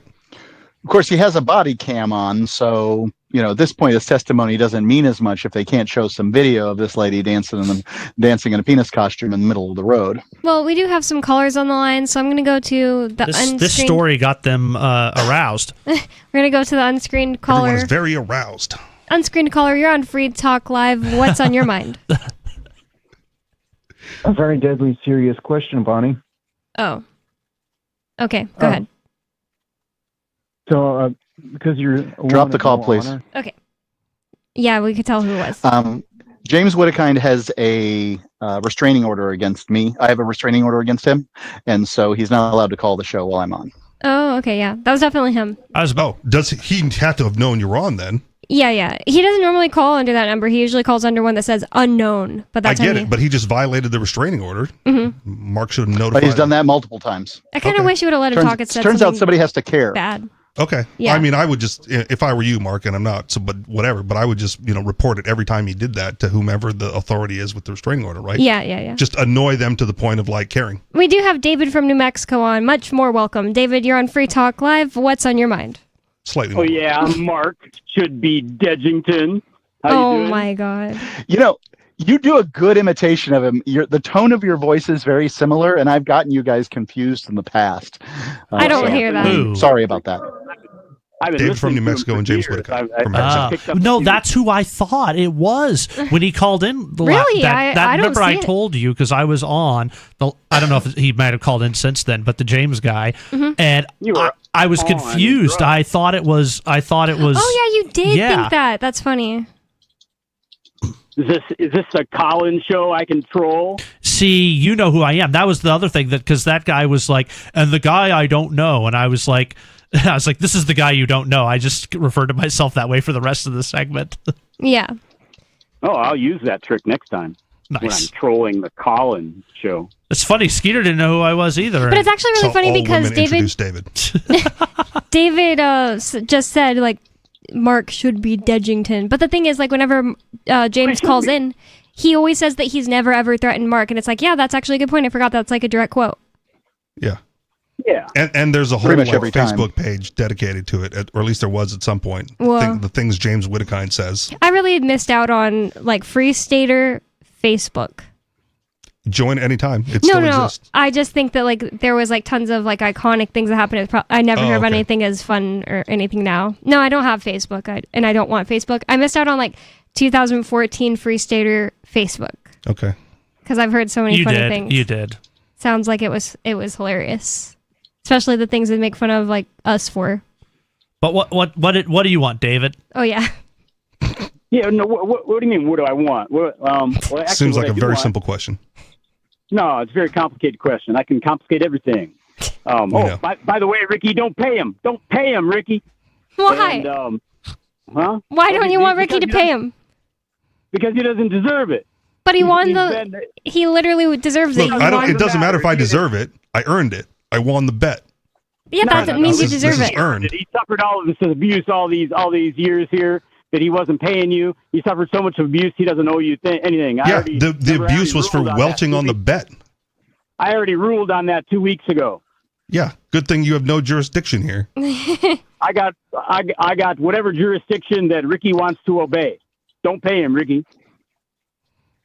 Go on. So anyway, what I really want is I was going to ask Mark, but we can also include the others of you because the others are doing similar things. But Mark, so and I'm not asking about things you don't want to talk about, but things that you're willing to talk about. What are you doing in business life nowadays? I mean, we know you had some success, and then so what are you doing? How are you investing your money? What are you doing? Well, I mean, I'm keeping an eye on crypto, as I imagine people are, and we not too long ago invested in a resort in Honduras in order to take advantage of their ZA law. It's hard to say exactly what's going to happen with that, but the resort's actually going quite well. So, and I'm doing a radio program with Sal the Agorist from X, which is, wildly popular. And yeah, that's kind of what I'm doing. Okay, cool. So 1, 2, 3, number one. So like, what kind of crypto gets your attention? I mean, you were talking about this earlier, but you're obviously or apparently diversifying from Bitcoin into other things. What other products are getting your attention? Privacy coins. I think this is the age of privacy coins, and I think that's what people are most interested in right now. I think, yeah. Like which ones? Well, I'm on the board of advisors for one that will be coming out in a relatively near future called PSY, PSY, and you can see the website at psy.xyz. But like many people, I'm very interested in Zano and Monero and Firo, and apparently ones that ended in O. What is? Are you familiar with? Are you familiar with? I keep seeing on Twitter. Don't dead name it. It's X. No, dead name Twitter. Twitter. It will always be Twitter. I know. I like Twitter more. Yeah, I don't think anybody likes X. Stupid. Doesn't matter. It's what it is. Yeah, well, I'm not calling it X. For a guy who names his rocket company SpaceX, he can't be having that. I never thought of space sex. Oh, it gets better. Tesla Model S, E, X, then Y. Yeah, I forgot I have heard that one's so stupid. He's like such a little nerd, such a high schooler. Yes, that's what he was. That's what autism will do to you. You mean a dweeb? And he named his son like a name with a bunch of letters, and it starts with an X, and he just calls him X. So it's like you just named Twitter after your son. It's so freaking dumb. It's like we don't need Twitter named after your son. He told the son, he said, "This will all be yours one day." Yeah, exactly. Autism, Bonnie. Yep, it's autism. I'm pretty sure. I think you're right. Is that what you said? Right. Just a touch. Yeah. So what I was asking you, Mark, is how about I've seen this, what is it, SPX 6, oh, here we go again, SPX 6900. Have you heard of that one? No. Okay, well, now you have. So now I already forgot it. That's kind of cool. You have lodging at your resort, I would assume? Yes, there's some lodging, yep. Yeah, what would you call it if it didn't have lodging? Would it still be a resort? It'd be a restaurant. Okay. It's called a campground. Are these individual casitas or what? There's casitas, bungalows. Are you that kind of gonna? thing. Plus, there's Are you gonna go visit him? a house. No, he's just I'd like like to go visit him. he's been keeping these like tabs on each host he's interested in. Yesterday he was asking Lori, "Why'd you move to Vermont? What exact town?" It's not me. It's the FBI is asking you to do these things, Bonnie. It's not me being all invasive. It's the FBI. All right? They already know. Oh, sorry. Huh? The FBI already knows. Oh, well then FBI, what are you wasting my time for if you already know? It's those darn Oh, full-blooded Italians. Yeah. So how many units do you have? How many people can you accommodate if I bring my whole crew, Mark? How many people can be accommodated? I guess somewhere in the neighborhood of 20. It's not a big resort. No, well, cool. It doesn't need to be big to be cool. I like it. I've seen the pictures. It looks like a nice place. Not what she said. It's beautiful. Doesn't need to be big to be cool. What's it cost to get there from, let's say, Boston? $6.49. Well, jet fuel's gone up recently, but I've seen flights for as low as $200 from Boston, which probably would be $400 round trip. And directly to the island? Then you need to take a ferry for $30 from one island to another. This is where Fork Fest should be. All 20 of you guys that are going. There's already more than 20 people signed up. There's already like 40 people have signed up to stay the night, and then at least like 10 people have told me they're staying off-site. And I have been honestly not that crazy about promoting it because I want to promote it at the LNC so that way people that don't already live here come. Fair. Excited for that. Not at the resort. Go on with your question, David. How about the rest of y'all, like Colin and Richie? What kind of investment products do you like? Oh, sorry. I mean, okay, I'll answer. I thought it was pretty clear that I'm the Bitcoin maximalist of the show. So I should have more Dash than I do, but you're trying to prevent me from doing that. And I've got a little bit of Bitcoin Cash because that's how Free Talk Live paid my stipends for a long time. Everything I have that's not Bitcoin came from my stipend from being on this show. I don't have to answer that because I'm a woman. You can ask my husband when he gets out of jail. Anything? Well, I was going to say anything else, David, but I already muted him because we have Dave Ridley on the line. Thanks for the call, David. We have Dave Ridley. And just for the record, I'm a penniless sitar player. What's a sitar player? You don't know what a sitar is? No, I thought you know like, the Indian stuttered. instrument that you know. No, I never heard of that. I'll play. Dave Ridley probably does sitar know because he was Bitcoin Gandhi. Yes, he does. I'm sure. Nice tie-in. Oh, I can't stand sitar music. Really? I only like Gandhi for his philosophy, not for the music that was around him. Nice. What was actually on your mind tonight, Dave Ridley? I had for the first time in maybe 5 months, I had run out of things to call in about, but the last minute something happened. So you guys ever heard of Nvidio? It's Nvidio.io? Nope. I have heard of that, but I don't remember what it is. What happened to your series on local activists and their anniversaries coming up? Oh, yeah. Sorry. In 2023, I got an account there, and just as an experiment, I knew it wasn't going to look very good, but I just told it to make a video about New Hampshire independence. And it built one, and it really wasn't too bad for So it's like 2023. It's basically something that makes AI videos. That's what it looks like. Yeah. So kind of like that Sora thing that went away. Yeah, it's a very crude version of what will exist, in 2 or 3 years, where you can just tell the computer to build a Star Wars series for you or something like that. Here it has like AI image generator, AI video generator, AI clip generator, AI movie maker, AI video editor. Yes, and it has a what looks to me like not a very good interface. The interface is still not that good. But I thought, just as a lark, I'm going to stick a Wikipedia article in here about a subject I'm interested in, a liberty subject. Henri Guesson, who was the head of Swiss armed forces during World War II, and developed a sort of defense strategy that's very respected and kept the Nazis from invading. So a very popular knife. Yeah, let's just make a video about him. And I spent maybe 90 seconds getting it ready and just threw the instruction at it. Just see what had happened in the last 3 years, if this company had gotten any better at building videos. And I went away and I came back, And it said, well, we don't have enough, we don't have enough free credit to complete this, but here's your storyboard. And it was beautiful. It's just this glorious looking storyboard. All looks historically accurate. I think it looks like Henri Guisson. I don't know exactly what he looks like. I don't have good face recognition with him. But this could be fantastic. And so I'm gonna probably put it together. Go ahead and pay a little bit of money and have it put together a little movie about him and just see what it looks like. Nice. How much are these credits going to cost you to run this little movie now that you have to pay for it? It cost me $20 to have an account for a month. And I mean, you can get a free account that lasts forever, but to have credits for a month, you get $20.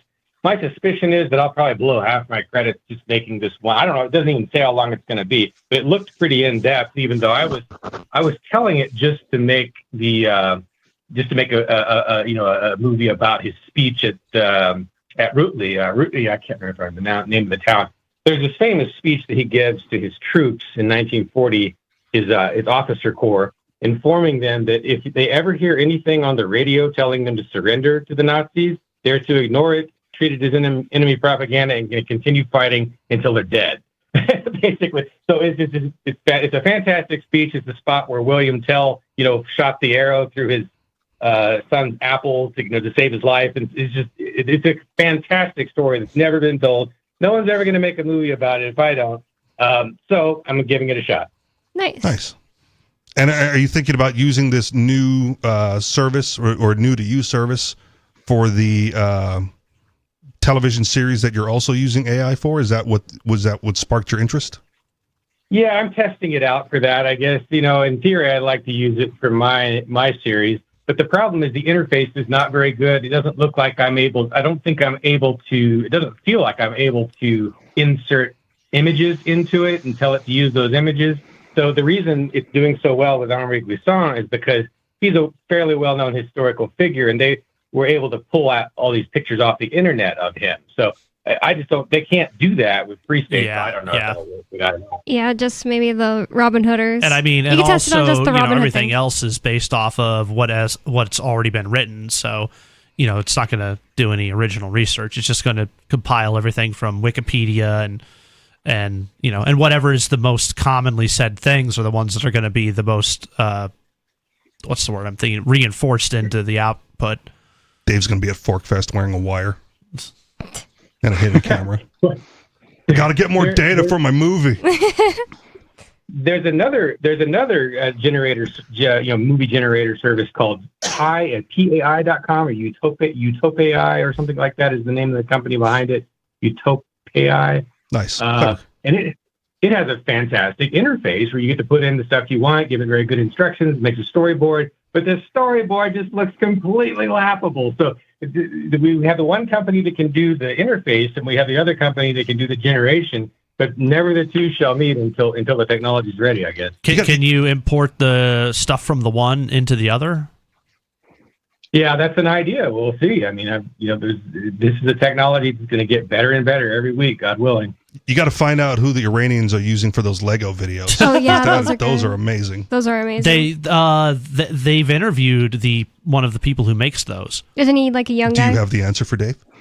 And myself? I mean, I don't remember the name, okay. but it's not. It is known. Okay. Yeah. I hope they're not using Sora because that's gone now. Well, I mean, they're still producing videos and they're still hilarious. Oh so yeah. They've got the bootleg Sora software. Only the Chinese have access to it. I don't know how you do it if you can't insert a picture. Like if you can't show it a picture of a guy and be like, "This is this one character." Now make the video where he does this and that. Yeah, I don't understand how you could do it. But maybe Dave is just getting ahead of the learning curve of how to do it at all, and in a little while, maybe a few months or something, it'll be much better. He's definitely in the pioneer category for AI video. Yes, I agree, and I actually am really excited for the trailer. You can go to RidleyReport.com to watch it for the trailer of the miniseries. I think he described it as. Maybe I should quit saying that, but the TV series that he's described it as that's going to be on there about activism in the Free State. And thanks for listening to Free Talk Live. freetalklive.com for more. Thanks for listening. Peace.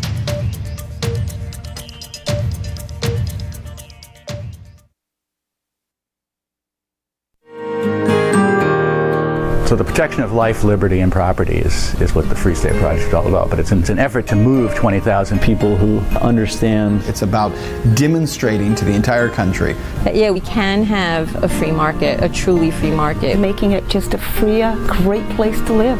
It's the world's largest voluntarist libertarian community, and it's only getting bigger. That's amazing, to be able to move to a place where other people like passionately believe in being